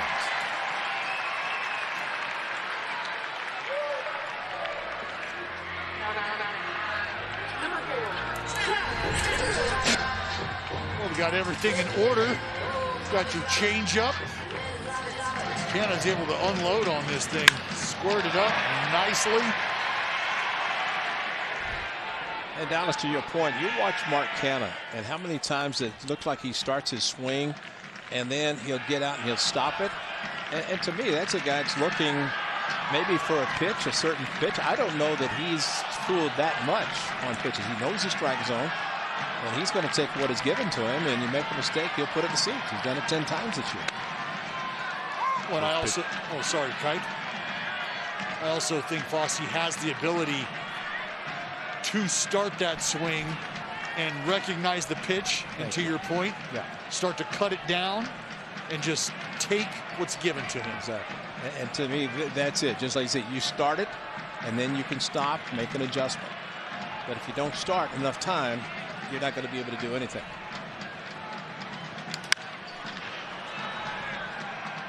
Oh, 2 to Pinder.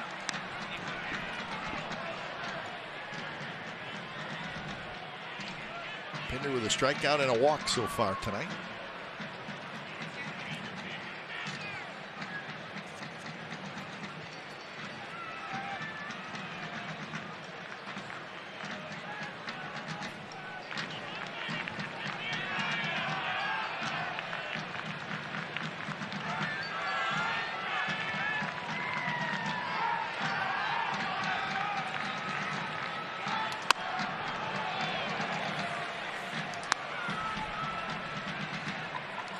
Pitches now for Patrick Sandoval.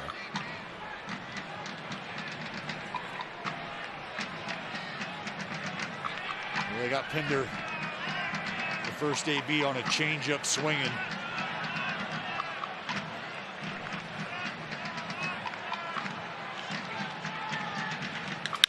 That's that one toward the hole. Fletcher's got it, flips to second, and that will do it. So a couple of hits in the inning for the A's, nothing else. 6th inning coming up. Friday, June 11th, with a special Rainbow Rally Towel giveaway. Early arriving fans can grab a free Pride Rally Towel presented by Gilead Sciences. Tickets start at just $13, so get your tickets at athletics.com/tickets and get you a rally towel.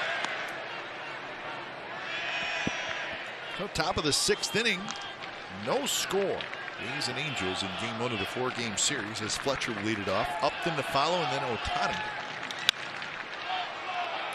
Shallow left field, Elvis out, Canha in, and Elvis Andrus will grab it.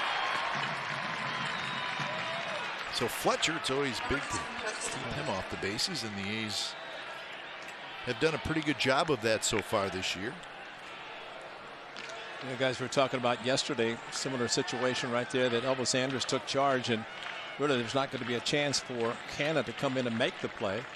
So Elvis is a shortstop, one out, and there's really, as an infield, if you can go out with no concern of being a collision, you can handle it easily. Make the call as soon as possible, but Elvis, the veteran, handled that very well.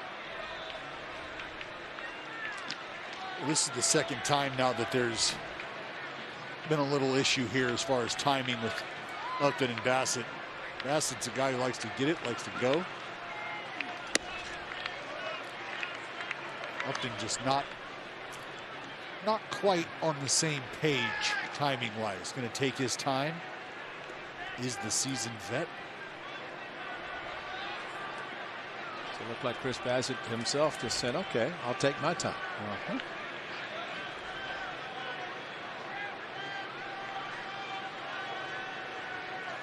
Upton hits it right at Chapman. Chapman goes across, and that is out number 2, and that'll bring up Shohei Ohtani. Listen to this, guys. Is this proof that, well, we just can't agree on anything lately? This is the story. Shohei Ohtani was a late scratch from his scheduled start on Thursday against the Athletics in Oakland, with the Los Angeles Angels citing a crash on the Bay Bridge and then a BART train that was delayed. BART, however, said they were not interested in taking the blame for Ohtani's start being pushed back a day. We did not experience any issues on our end. We confirmed with the Operations Control Center. Oh, Bart. Oh, go get him, Bart. That's right. Cowabunga. It was a good story, but we can't agree on what really happened. Uh-oh, someone's selling Wolf tickets. Don't mess with Bart. No way. Those trains run on time. And they tell you in advance if there is some issue. So, no.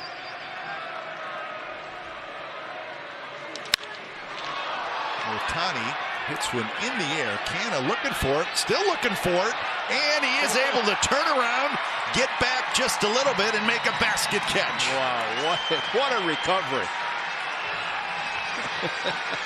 So Canha lost it, found it right at the end, and did a little basket catch, no problem.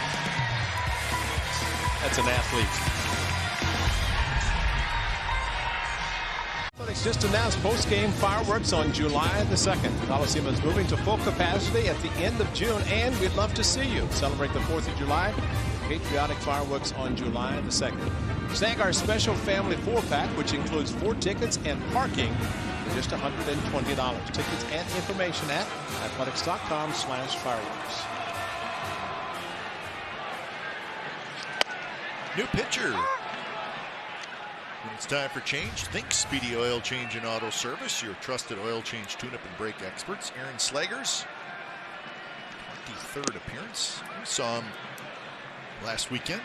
Yes, we did. Last Sunday, he was kind of the beginning of the demise of the Athletics, even though he left with runners at second and third and 1 out. But that's when Cishek came in and the rest of the bullpen. And really gave up nothing. Started with Cishek when he got out of a second and third and 1 out. The A's at that time had a 4-0 lead. Pretty good outing for Patrick Sandoval. 5 hits, no runs, 2 walks, 4 strikeouts. As he got late notice that he was going to start tonight. A couple of big double plays to help him out. Well, you think to start against the Athletics in Anaheim, he gave up really to Mark Canha, and that was it. Canha had the triple, should have been a double, and then a double for Mark Canha that should have been an out. 3-2 now to Ramon Laureano, who has reached on a fielder's choice and hit into a 5-4-3 double play. Sandoval was at 83 pitches against the A's, so it looks like they're kind of stopping him around that mid-80s mark.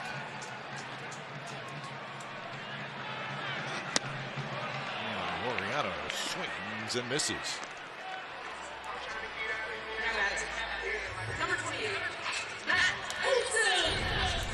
Pretty nasty pitch from Slegers. Look at this thing just kind of continuing to anchor itself down to the bottom of the strike zone. Heavy. Laureano just right over the top.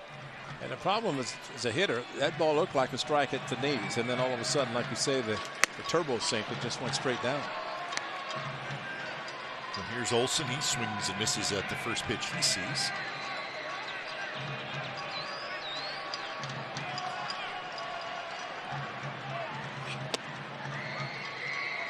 Just missed outside. 5 hits for the A's. They've stranded 5 through the first 5 innings.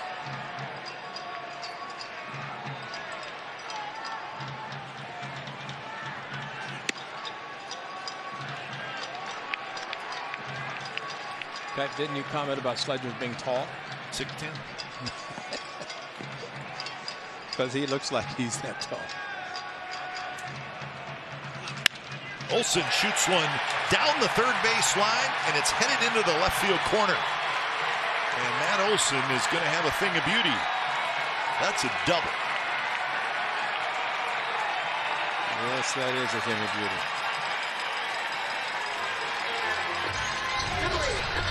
Well, you pitch him, and he just inside out. We saw him do it yesterday, slicing the ball down the third base and left field foul line or left field line, and there is just absolutely nobody. They're going to give it to him, but I'll be honest with you, the way this game is going, scoreless in the bottom of the 6th inning. Put a runner in scoring position, a couple of opportunities for the A's to score a run and take a lead. So Jed Lowry steps up. So he will hit left-handed for the first time. And again, right man, right spot. Jed Lowry, 390 with runners in scoring position. Got a duck on the pond out there. He throws that hard sinker, Slager, that it could go to left field just like Matt Olson did. Missed again, 2-0.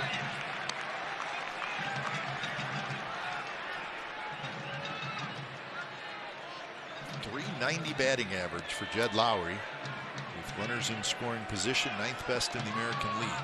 Lots of big hits in the first 2 months of the season.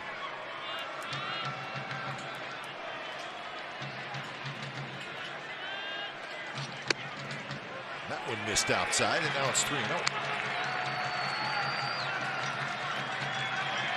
On deck is Matt Chapman.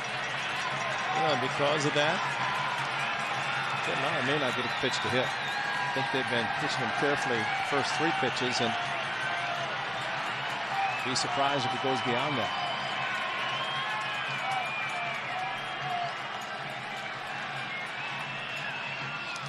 And that one's outside, and Lowry takes the 4-pitch walk. 2 on, 1 out for Chapman. And now a word from Cal Hope. Where can you find hope? Hope that will help you manage the stress and anxiety brought on by COVID-19? Hope lives here at Cal Hope.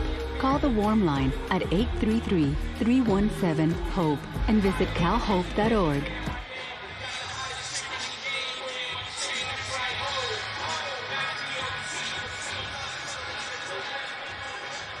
So action now, just getting started in the Angels bullpen with the lefty Alex Claudio. He's ready. Yep. It does not take him long.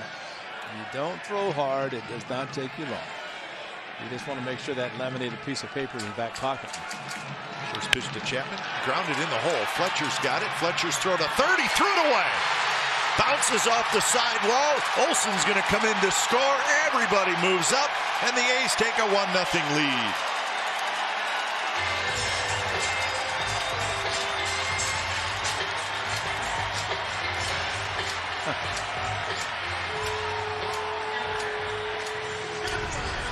Well, this was going to be the only play that Fletcher had, trying to get this ball over to third base. You can see Rendon. He's not anticipating this ball coming to him. he initially breaks in, not towards the bag, and he has to readjust and try to make a play on the throw. And by that time, he's already out of position. The throw's offline. Matt Olson's going to head into home. Jed Lowry's going to come around into third base, but you can see right here, Rendon has to turn his body back to his glove side to try to get to that baseball, and just no shot. So it goes as a single E6, no RBI, and that is the 41st error on the Angels this year, most in the major leagues. You know, the sad part, it's Fletcher who gets the error, but it's Rendon who should have known on a ball like that once he really, to me, there was never an opportunity for Rendon to make the play, and he should have been thinking automatically to go to third base.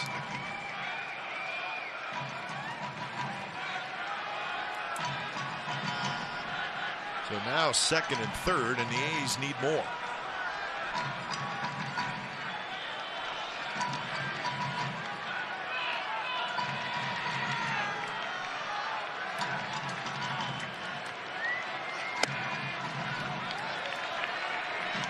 Murphy, a line out and a ground out so far tonight. This is where you're looking for that productive out if you're Murph, trying to elevate, get it out to the outfield.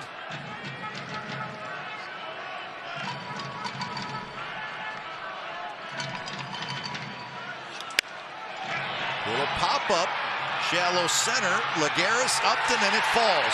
And both runs are going to score. Chapman read it perfect, and he was right on the heels of Lowry. It's 3-0. Matt Chapman said, I'm going to take a chance, and I'm just going to go. And it worked. Well, you're right. He read it perfectly, and that's what enabled him to do exactly that. And I mean, this is almost like it's a baton that Jed Lowry's going to hand off to him. Watch out for the screen. He was halfway to third, right behind Jed Lowry. Here comes Matt Chapman. I mean, neither one slid, but Chappie saw it, knew where the outfielders were playing, and that's your job when you get on base. He had to slow down a little bit, so he couldn't pass Jed Lowry. Well, here he goes. Come on, pick it up, old man. Get it going. Get it going. You can see Jed just kind of laughing down the line. Chappie said, you better pick it up. You're going to have a platinum player up your backside. Well, both of them were a little bit of a chuckle. Easy to laugh when it works out, but that's two very, very good ribbies for one Sean Murphy. Yeah, but that read by Matt Chapman just cannot go understated, No, especially right. at this point in the ball game, to have the confidence. So we're going to get a pinch hitter. It's going to be Seth Brown, who's going to hit for Piscotty. And here comes Joe Madden. He says the announcement's been made, so he's going to go to his lefty. Claudio does not throw hard, but it is lefty on lefty.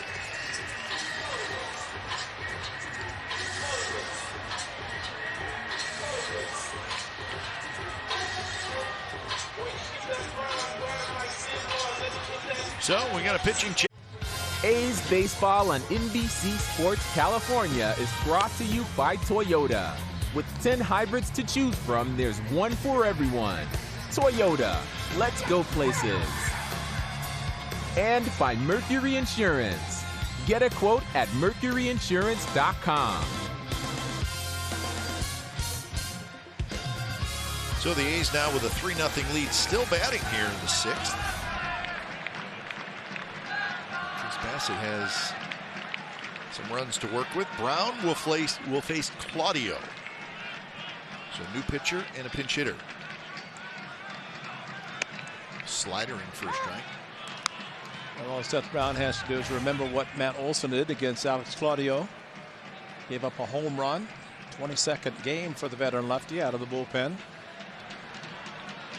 As you can see, strikeouts 20, only 5 walks, so he's around the plate. Just does not throw hard. 1-1 the count to Brown. Piscotty, while he was in there, was 2 for 2.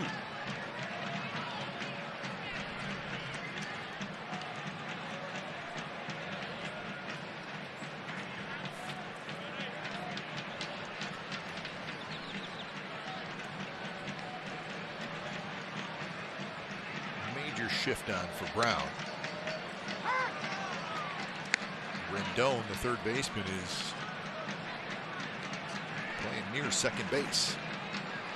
And that last pitch by Claudio is kind of indicative of his style of pitching. Start the breaking ball at the hitter, get in the clinch, and it's not going to be thrown hard. He's one of the guys that can get away with that.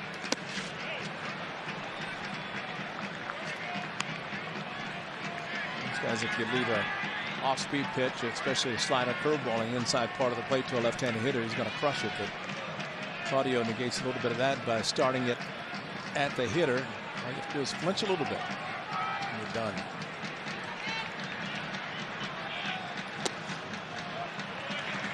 And now the count is 3-2. Sligers goes just a third of an inning, gives up 3 hits and a walk. There was a costly error.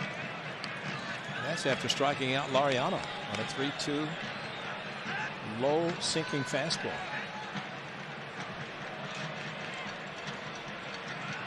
Short lead for Murphy. And that pitch is outside. He walked it. 4 walks in the game now by Angels pitchers. And remember, they have walked more hitters than any other staff in the American League. And we have seen that in the 4 games against the A's. Well, the A's yesterday scored 6 runs against the Mariners. 3 walks scored and a hit batter. So, yeah, walks definitely help if you can be patient enough, which Seth Brown was against Claudio. Here's Elvis Andrus.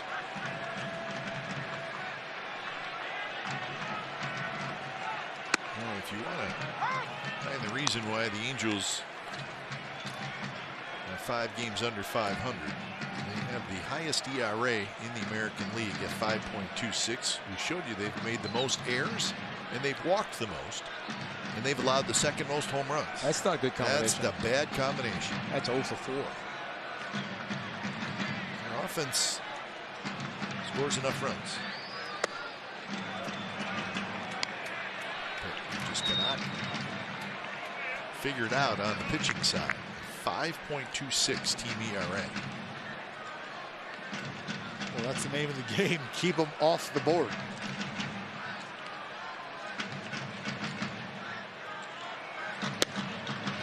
And that one is outside, so the count is now 2-1. So there's your ERAs. So I gave you the highest in the American League. It's also the highest in the majors. So what you basically have is you got a pitching staff that has base runners all over the place because of the defense and the walks. Line foul.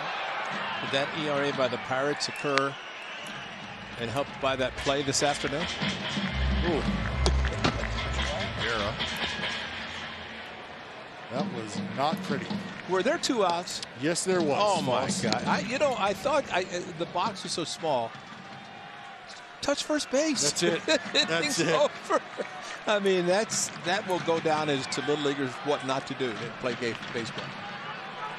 Well, and what was interesting to me was the high praise that Javi Baez was receiving, like he had discovered some new portal in base running that had never been understood. Like that's nothing new, and all you need the first baseman to do is step on the bag. That was incredible. Grounded into right field, a base hit. Here comes Murphy. Here comes the throw to the plate. He's safe. 4-0 A's.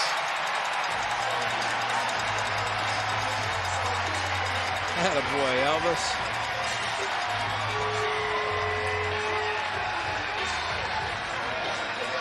Well, Elvis Andrus, this is his style of hitting. Former teammate Claudio, the Texas Ranger. Look at that gap on the right side. Off the line, way off the line was Walsh. Still couldn't get to it. Ward, strong throw, but Murphy got a great jump off second base. And Sean Murphy being sent. Don't look, just keep running, buddy. Great job of hitting by Elvis Andrus. So 4 hits, 2 walks, and 4 runs have scored for the A's, and there's still only 1 out. And here's Canha.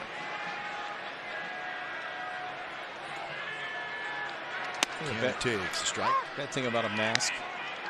When Bob Melvin said something to Sean Murphy, you did not know if he was kidding and laughing or he was saying nice job, you know, but you can say anything you want. I think somebody said you could yell at him. Dusty Baker said it. He said with the mask on, you could yell at the umpire. Nobody knows who's doing it. You know, got a whole bunch of guys in masks. And there's another hit to right field.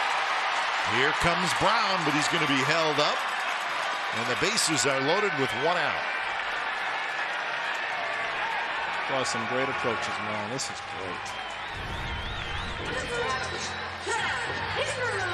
Well, you've got a guy's arm angle in Alex Claudio facing a couple guys who have a solid approach in Elvis Andrus in terms of opposite field looking, and Mark Canha, who we've talked about.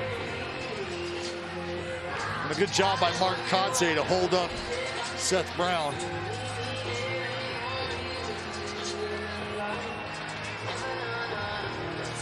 So Joe Maddon says, I'm going to try another guy because the first 2 weren't working. 4-0 A's.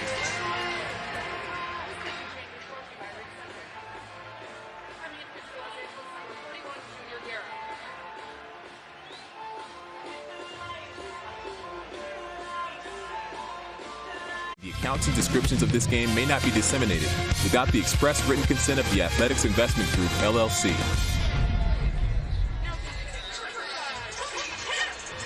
So Alex Claudio faces 3 hitters, gives up a couple of hits and a walk.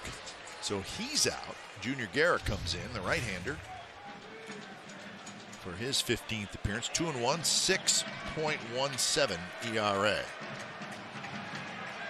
He also pitched against the Athletics and didn't do that poorly, except he made a mistake of walking a batter, and then Seth Brown took him deep. So Brown is at third, Andrus is at second, Canha's at first, 1 out, and here's Tony Kemp. Kemp hitting for Pinder, who was 0 for 2 with a walk.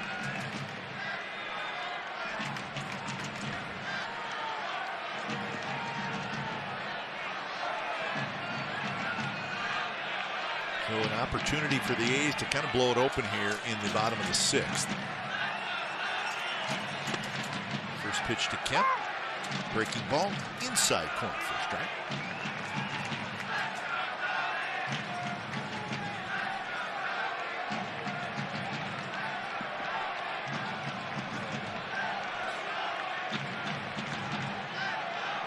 A couple of pinch hitters in this inning. Brown had a walk, and now Kemp.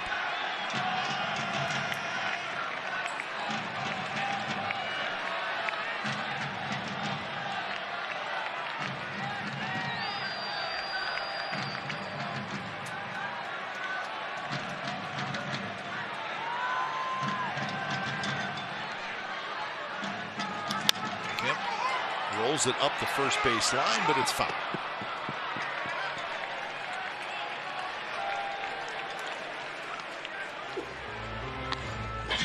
Kemp will walk back to home plate.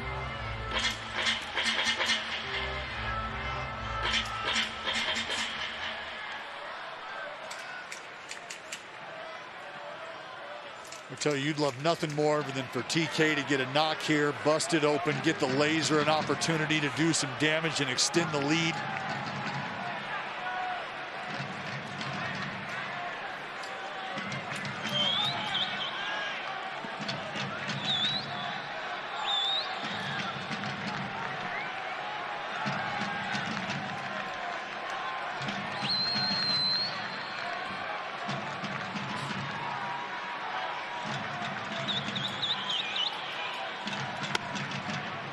Ball a little bit high.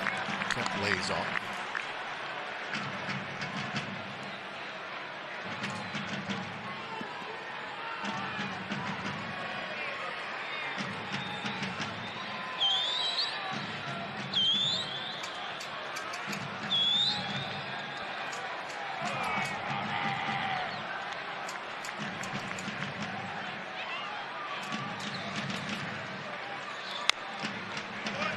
Speed, and Kemp just cued it as he checks the cut part of his bat.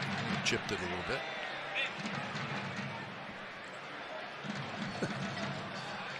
Keep moving around, Bass. You know, just got the glove in the hand, just ready to go. Well, in all honesty, these are some of the tougher innings to deal with as a pitcher, just because, one, mentally, you're getting the runs that you need, that you'd like to have, and then you tell yourself, all right, that's enough. I'm feeling pretty good. Let's get back out there. But you're trying to stay loose. So you have the third relief pitcher in this inning. So you have the extra time for that as well. But yeah, you like the offense. But he's also in a nice groove, giving up just the one infield hit.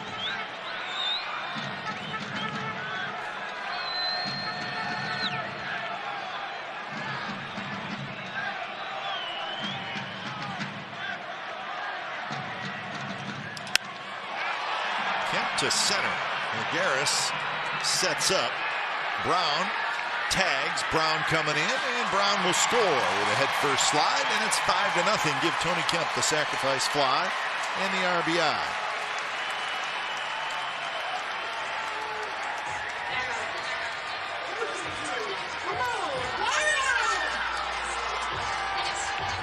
So 5-0, and here comes Ramon Laureano, who led off the inning with a strikeout. Let's check out his StatCast 3D powered by Google Cloud. These are his 8 home runs in the month of May. So third most in the big leagues. May, a couple to right center, the other 6 to left center.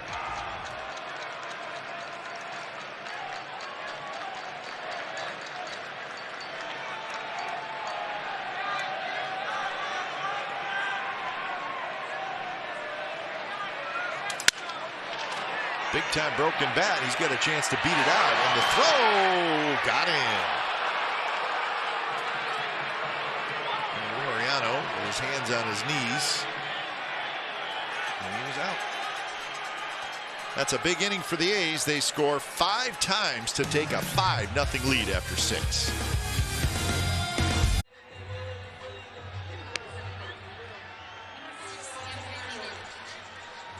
Well, fans, download the MLB app to get in-game video highlights, live pitch-by-pitch breaking news, player updates, stat leaderboards, and more for your Oakland A's. Lots of great information. So top of the 7th with the A's now leading 5-0. Brown in right. Kemp at second.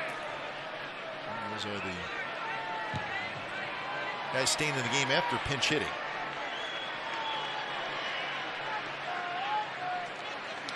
Bassett's first pitch to Rendon is in first out. So Dallas, this is a big inning for Bassett simply because of the time his club was spending with offense. That's it. You want to try to get these guys back in the dugout ASAP. And that's why you saw the effort for Chris Bassitt to try to stay warm, stay loose. Because you think about how long he'd been sitting down, been idle. You mentioned it, Voss, few pitching changes. That clock keeps ticking. And your engine starts to idle. And we're talking probably 30 minutes or so for that half inning that Chris Bassitt sat. You know, you get out there, you're moving around. You come in, you got a resting heart rate somewhere between 140, 150. You're revved up, you're ready to go. Action for Brown. And he's got it. Well, yesterday a sun field here at the Coliseum. What a beautiful Sunday afternoon. Seth Brown playing left field. And watches Laureano kind of going to his right. And here comes Seth Brown in front of him to make the play. Outstanding play by Seth Brown. Because Laureano did not get a particularly great jump. And here's another one that Brownie to his left, into left center, reaching up, and there's a glove on the right hand, which means he had to reach across his body. So that was in left field. Tonight he's in right field.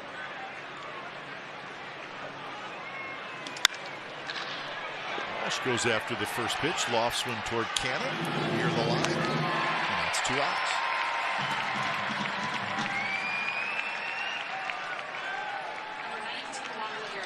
And here's Juan Lagares. So Bassitt getting exactly what he needs.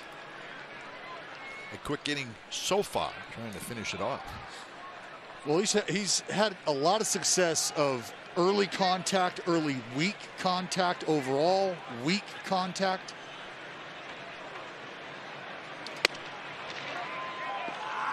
Could have been. 1-0 Juan Lagares. Single and a strikeout. Just one hit for the Angels. And that was it. Lagares' one-out single in the second inning.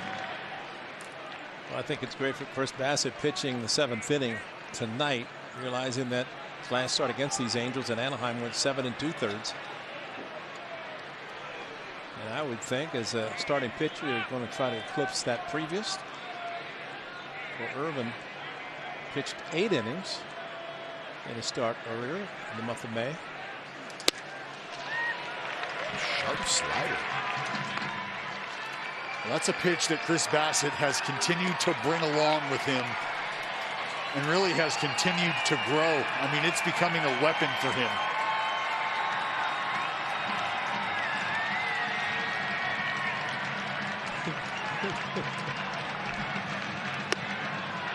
So that's a question I have for you guys. If there's 2 outs, nobody on base, why is there 6 signs given? Well, he's just cycling through at that time. Well, type to your point, Murph looked at his cheat sheet. Cycling through it again. He looked at his cheat sheet, and whatever that cheat sheet said, Bassitt didn't like it. Like that.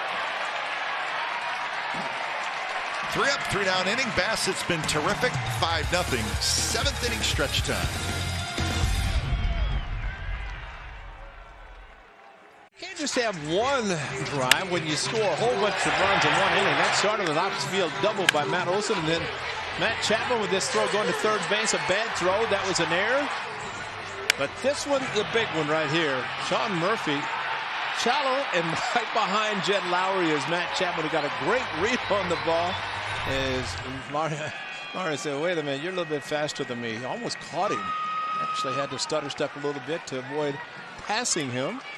But that's part of the 5-run inning for the Athletics. And Matt Olson starts it again this inning.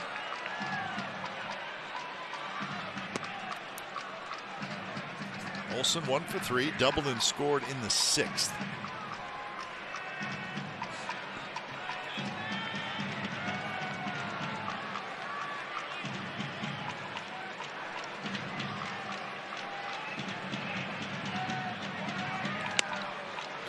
Drops in the first strike. Mariners leading the Rangers 2-0 in the 7th inning up in Seattle. Well, the A's will be in Seattle Monday, Tuesday, and Wednesday.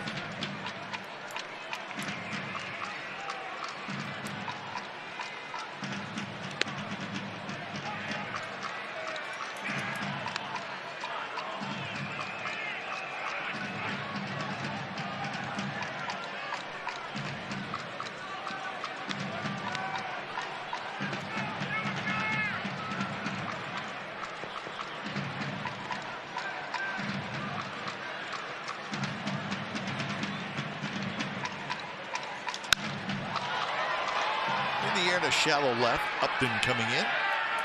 Upton grabs it, so that's the first out here in the bottom of the 7th inning. Number 8, Jed Lowry. A couple of double headers today in Major League Baseball. 9 innings. Yankees and the Blue Jays split. And the Mets swept the Rockies. So both those doubleheaders were in New York. We had bad weather yesterday.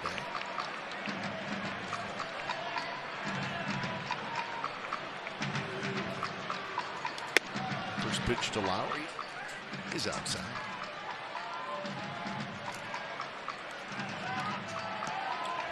Well, that's why we're so fortunate out here, West Coast. Don't need a roof. Might cool off a little bit at nighttime, but I wrote a song about never rains in California. It does, but not at the time when you're playing baseball in most cases. It's Fletcher who throws out Lowry.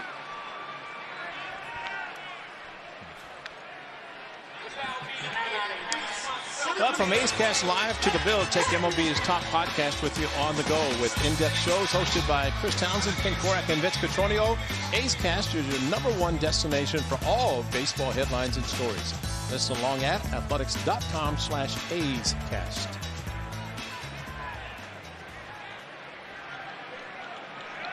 So 2 outs for Matt Chapman. Chapman 1 for 3. Singleton scored in that 5-run 6th inning.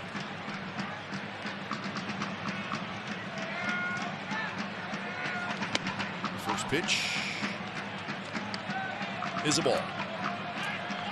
Right down the middle. Well, you guys have been on A's Cast, and Chris Townsend always prepared. Commander Cody Elias always getting a guest, and that's a nice show, A's Cast. Well, it's Missed again. It's a good opportunity. It's a great, as you said, destination, Foss, to get the info you're looking for, the ins and outs. And boy, that is 24/7 too.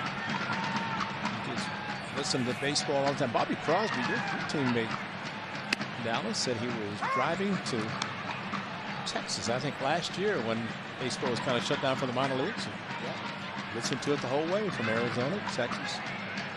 Bones. Good to see him managing this year. Yes. Back on the diamond.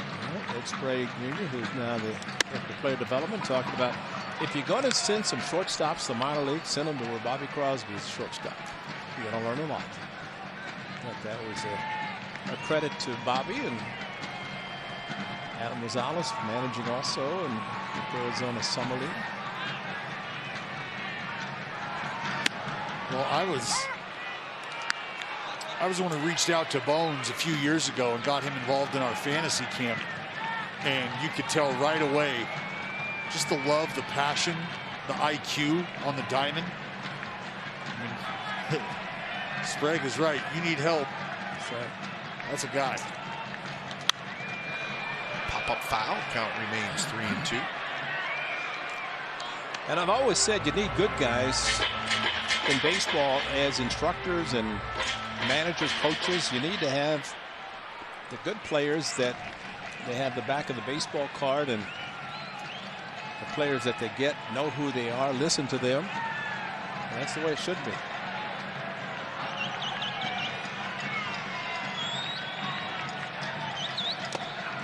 And it's low and left in. 5 walks now by Angels pitchers. Number 12. One thing about minor league baseball, in most cases, you can learn an awful lot on those long bus rides. Oh yeah. Well, that's where a lot of the learning is done, right? That's right. That's right. You learn a lot more than just baseball. Yeah. The bus leagues. That's right. Nothing better. It's an experience I would not trade Nope. for anything. Not a bit. First pitch to Murphy is low. I always say too that sometimes you get so spoiled being in the big leagues, you forget what it's like to be at the minor league level trying to build up your status where you can get to the big leagues. And maybe sometimes it's best to go back and just see what it's like. Remember what it was like. Maybe that's what the rehabs will do, although rehab assignments usually are just to get yourself ready to come back to the big leagues and continue what you've been doing. Yeah, and if you're lucky like Jerry Blevins and I, you'll get reminded about 7 or 8 times your rookie year what the minor leagues are like. Well, there was a great article in The Athletic about the A's skipper Bob Melvin, and Jerry Blevins was mentioned in there. And I thought it was great. He said he's never played for a better manager because Melvin kept telling him, he says, you know what? You've got options. And as long as you have options, that means you're going to be going back and forth. And that's exactly what happened. But he told him up front. It wasn't beating around the bush. He just said. And we've always talked about it. If you have an option, guess what? You're going to be going back. Well, that option just represents a bus ticket or a plane ticket. Yep. That's what that option represents. And you can't wait till you're out of them. Oh. Well, and if you're lucky, like another one of my good friends and teammates, fellow left-handed pitcher Dan Meyer, they'll find other options for him. That's right.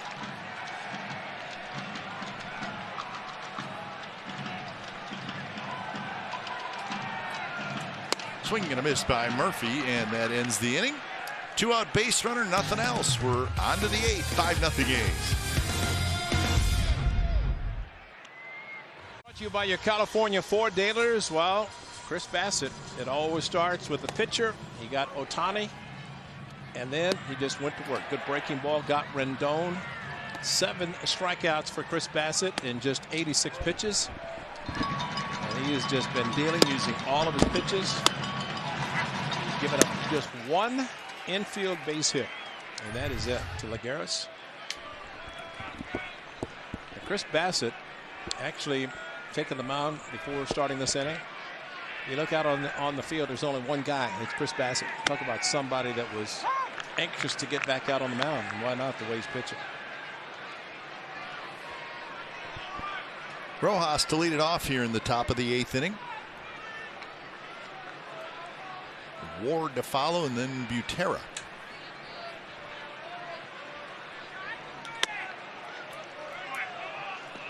Chris Bassitt has retired 12 in a row. Suzuki looks like he may get a chance to hit. Suzuki was in the original lineup. He was with Shohei Ohtani in their quest to get to the ballpark today. Oh, that late Bart. Yeah. I'm glad Bart stepped right up and said, don't blame us. I like that. Yeah.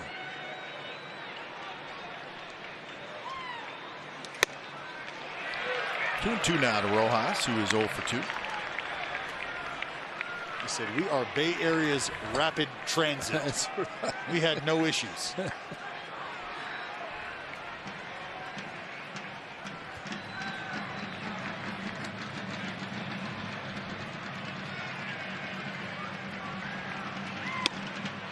Strike 3 called at the knees. Rojas gets caught looking, and that's 8 strikeouts now for Bassitt. When I tell you, if you had an idea of how Chris Bassitt was going to be throwing the baseball tonight, I can understand not wanting to be in a hurry to get to the yard. Yeah. As he is dotting up 94, bottom of the zone, on the black.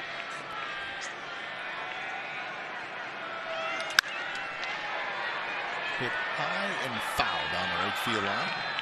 Well back into the seats by Taylor Ward.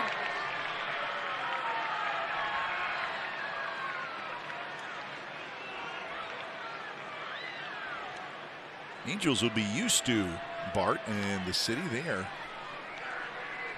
going to be in the Bay Area for 6 nights. That's exactly right. Okay. They will play the Giants on Monday and Tuesday. So they're not going anywhere. Bang. Got him to the side of the mask, the extension, no big deal. Considering the way he has taken a lot of hits, that's nothing.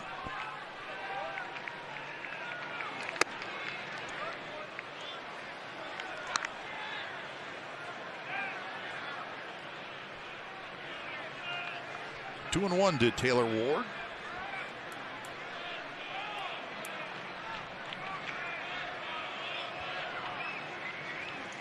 And now 2 and 2. And Bassitt just keeps bumping strikes. He's walked just 1.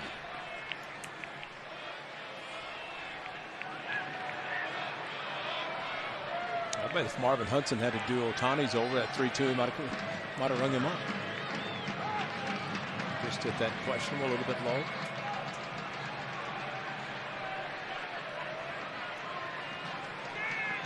Ward has struck out and grounded to short. And that's right there. Strike 3 called with a breaking ball. Making 9 strikeouts for Bassitt.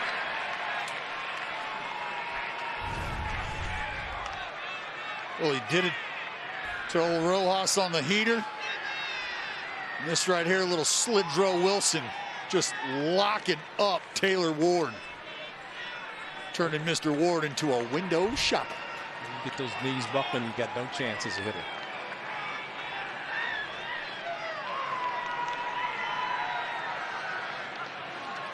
First pitch to Drew Butera is low.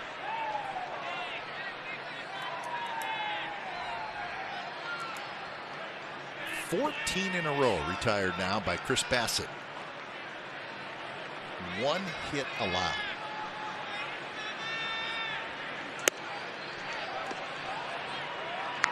Yeah, I think a lot of these people might have come out expecting to see Shohei Ohtani pitching and saying, you know, see what the kid's like. Well, they have not been disappointed. They have seen an outstanding pitcher performance by Chris Bassitt, not Shohei Ohtani.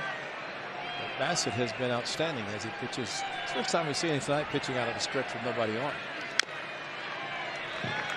Comes back and gets a foul ball to Butera, so 2-1 the count. Well, you know, it's stuff like this at the amateur level where talent gets discovered because they show up to see one guy and another guy ends up flashing the skill sets. Chris Bassitt is catching eyeballs. Yeah. And I think it's wonderful because of the billing that follows Shohei Ohtani around. And that's why he's so good for baseball, not only because of his talent and what he brings to the game, but he elevates the level of competition. People want to do well. You're going to get their best for him. And I think that's kind of what you're seeing from Chris Bassitt. Hit well to left center, but Canada's over there, and he's got it. So, how about that? 15 in a row retired by Bassitt. 5-0 A's, bottom of the 8th.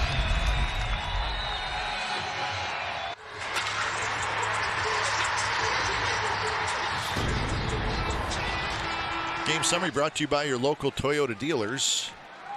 0-1-1 for the Angels. 5-10-0 for the A's. So the story is Chris Bassitt.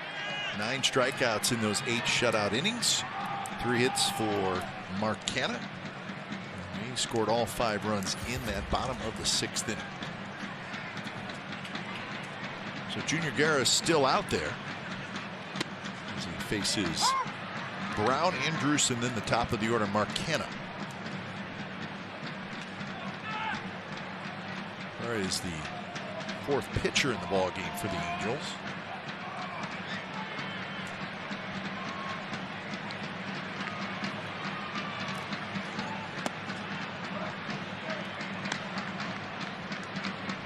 Brown came in the game as a pinch hitter. That was in the 6th inning. He walked and scored.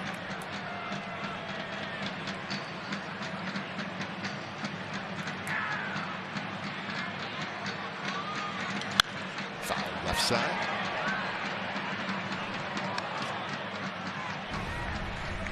Check this out. How you doing, Bassett? You feeling good? Yeah. I'm feeling good. Show me you're feeling good. I'm feeling good. I was thinking about Dallas Braid in Arlington, Texas. Well, I was watching that interaction, and he actually shot the skipper, Bomel, a thumbs up. Yeah.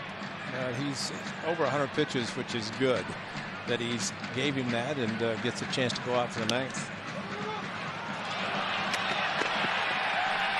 Brown, he says, I'll take it. Any way to get on.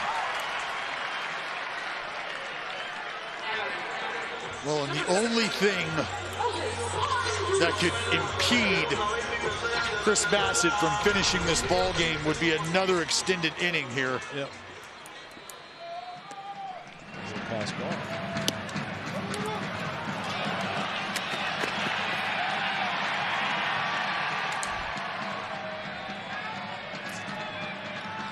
So Brown's aboard, and here's Elvis Andrus. It is a pass ball.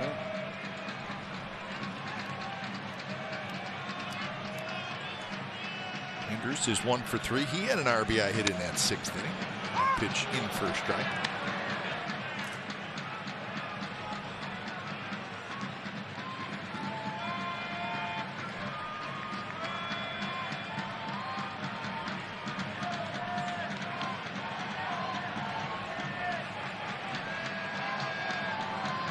Butera sets up on the inner part. Guerra went in there, but it was a little inside, so 1-1 the count.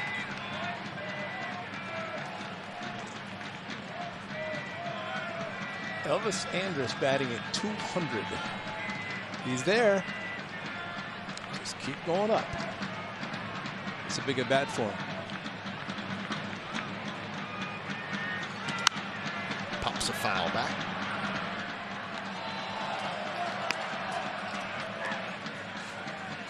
So 1-2 the count.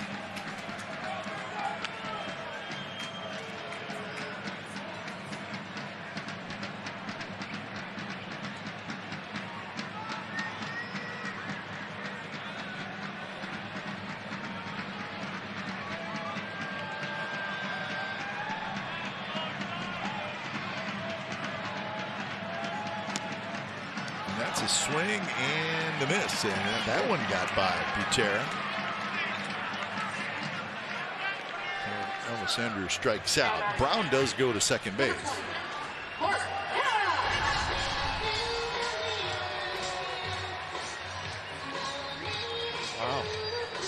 That'd be 2 pass balls.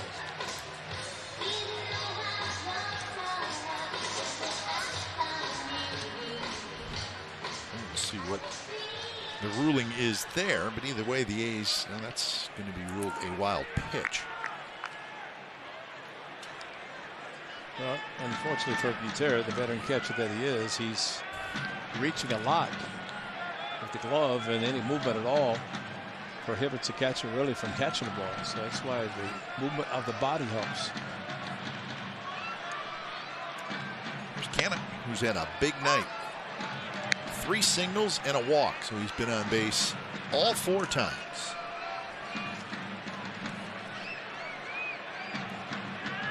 Canna came in with a .386 on base percentage. That may be up over 400 now.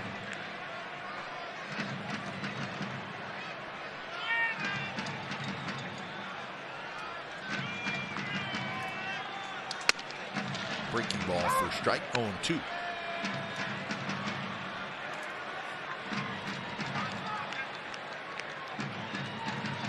The bullpen is quiet. Bassett has not shaken hands with anybody in the dugout. No, I think as Dallas pointed out when he said, "I'm good," then no handshakes needed.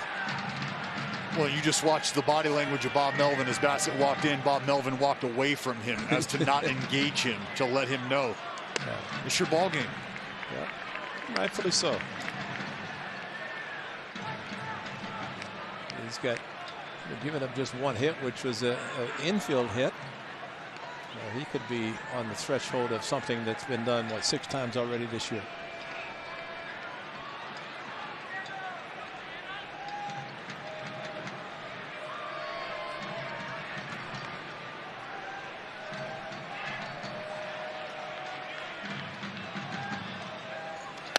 One-two pitch, and it's low.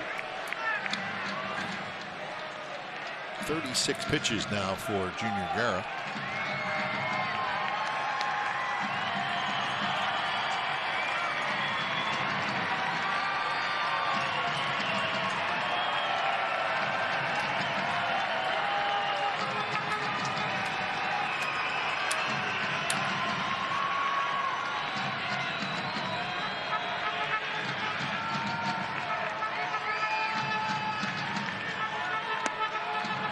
Ball, 3-2.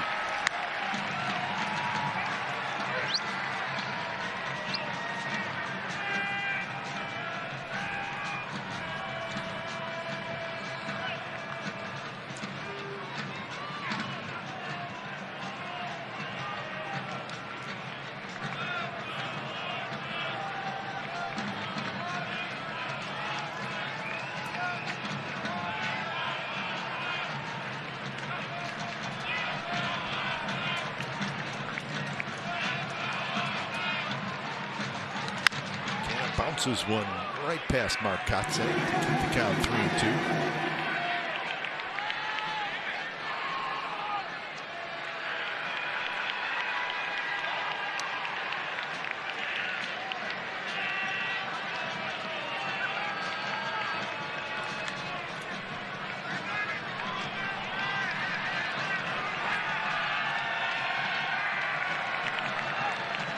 another 3-2 to Canna with Brown at second base. And another foul ball.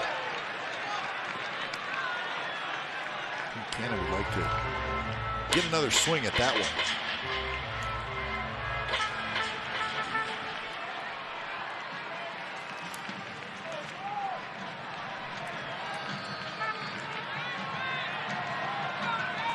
Brian Butterfield alongside his manager Joe Madden, and guys were together in Chicago with the Cubs.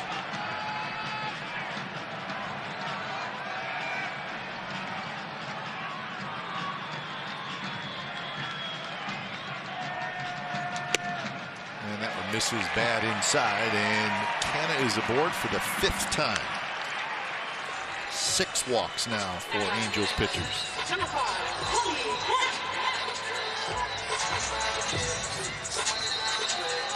2 of those 6 have scored.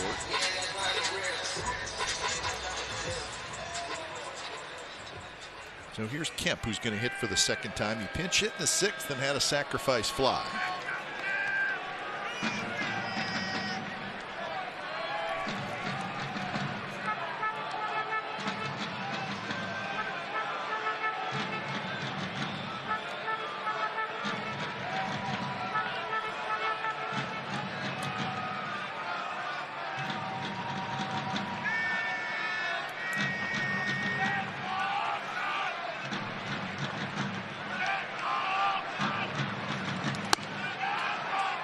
Close to Kemp.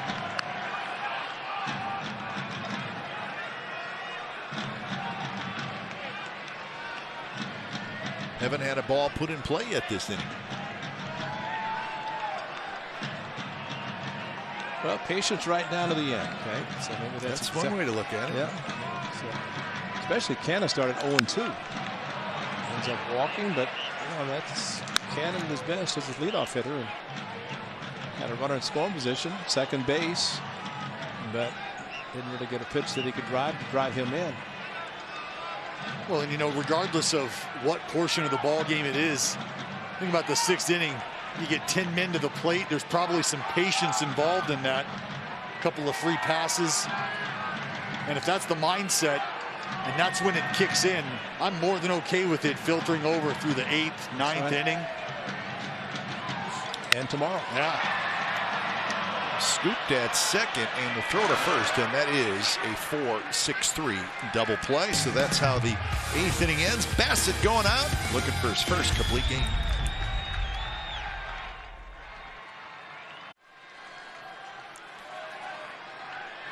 So here's Chris Bassett going for the shutout. 77 career starts, no complete games. So that means no shutouts. He can change all that tonight. Mike Fiers, the last guy to a 9-inning complete game, and that was, of course, the no-hitter. With an hour and 45-minute light delay. So Bassett trying to do something that he has never done in his career. He's gone 8 innings twice in his career before tonight.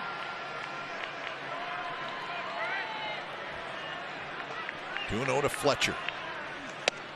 Fletcher taken all the way, and it's eased in there for a strike. 15 in a row retired by Bassett, and he's at 104 pitches. It's like he's making his 5th pitch right now. This is adrenaline. 1-5-9, the innings for a starting pitcher. Fletcher, shallow right. Brown comes in. He's there, and that's out number 1. Now, before that at bat by Fletcher, Bassett looked out to Kemp as Luke Trevino starts to get loose, but Kemp at second base. Bassett moved him over. So he's kind of directing him, saying he's going to hit the ball to the right side. I just want you to be prepared if it's on the ground. It was in the air. And Fletcher 0 for 3. Well, a lot of overs tonight. So here is the leadoff man, Justin Upton.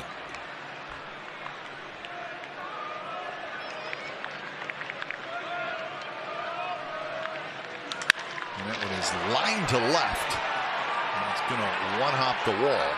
And Upton is going to have a 1-out double. So he went after the first pitch.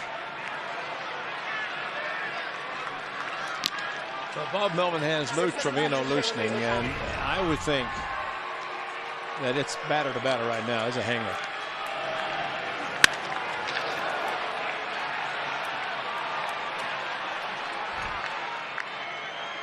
So here's Ohtani. Ohtani hitting for the 4th time. A strikeout, a walk, and a fly ball to left.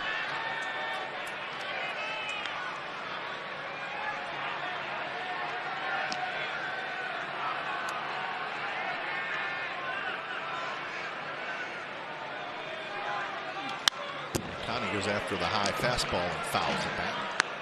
And the anticipation in the crowd after the swing, you can hear the entire crowd kind of, ooh. Yeah. Fastball up is one that seems to be, I wouldn't say he's vulnerable, but pitches waist and down, he just drops the head of the bat on. Off the plate in.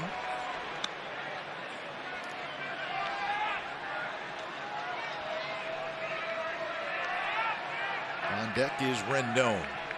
108 pitches now for Bassett.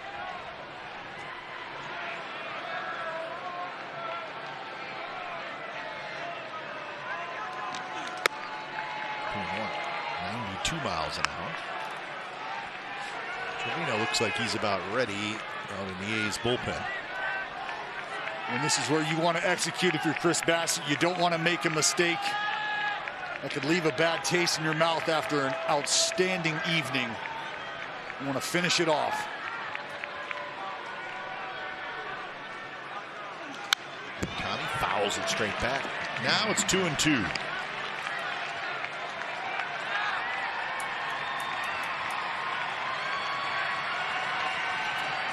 Bassett 7 2/3 innings in his last start on Saturday. Trying for his first career shutout tonight.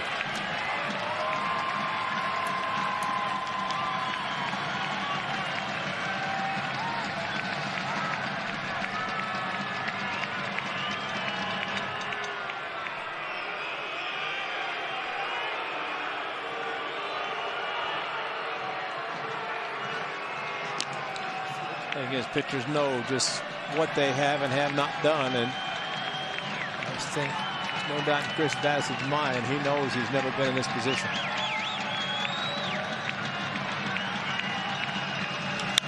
The 2 pitch is hit to right center. It's hit deep, but it's playable. Brown tracks it down in right center field. Upton to third, and that's the 2nd out. Ohtani must not have squared that one up. No, he did not. Kind of muscled it, got in on the hands, and it was upper part of the zone. And Seth Brown a little hesitant. He thought maybe Laureano, then eventually he gets there. Nice play by Browning. Of course, Upton knew that he did not have enough. So Upton able to get to third easily. So last man to get is Anthony Rendon.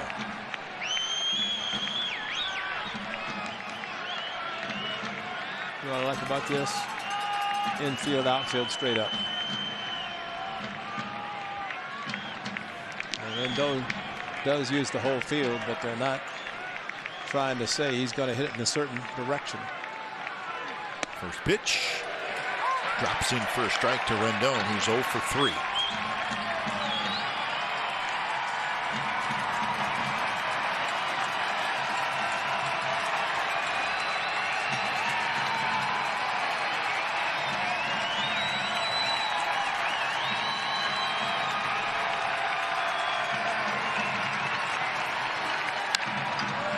Up and it'll be back into the seats. So Bassett ahead in the count 0-2.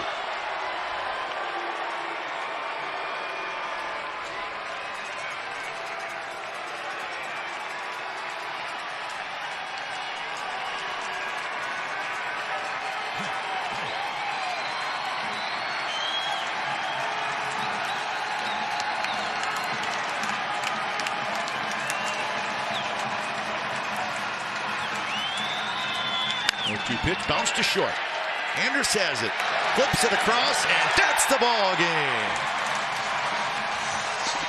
So this night belongs to Chris Bassitt. A 2-hit shutout. His first career shutout. And what a performance tonight by the A's right-hander Chris Bassitt to get his 5th win of the year. So the A's take game 1 of this 4-game series. They score all 5 of their runs in the 6th inning, but this one is all about Chris Bassitt. Well, the last time we remember a shortstop fielding the ball was the perfect game by Dallas Braden, but Chris Bassitt has a 2-hit shutout. What a spectacular performance. And give credit to the skipper, Bob Melvin, sending him back out for the 9th inning. Exceeded the 100-pitch mark, which nobody does anymore, it seems. But Chris Bassitt does it tonight. Gives up just 2 hits, 1 solid hit, the other an infield hit, and a tremendous job by Chris Bassitt. So 114 pitches for Chris Bassitt. Good enough for his first career shutout. Congratulations to Chris. Time of game was 2 hours and 59 minutes. The attendance was 5,487. The A's 5, the Angels nothing. Time now for A's Post Game Live. It's presented by Toyota. Let's head back to the studio.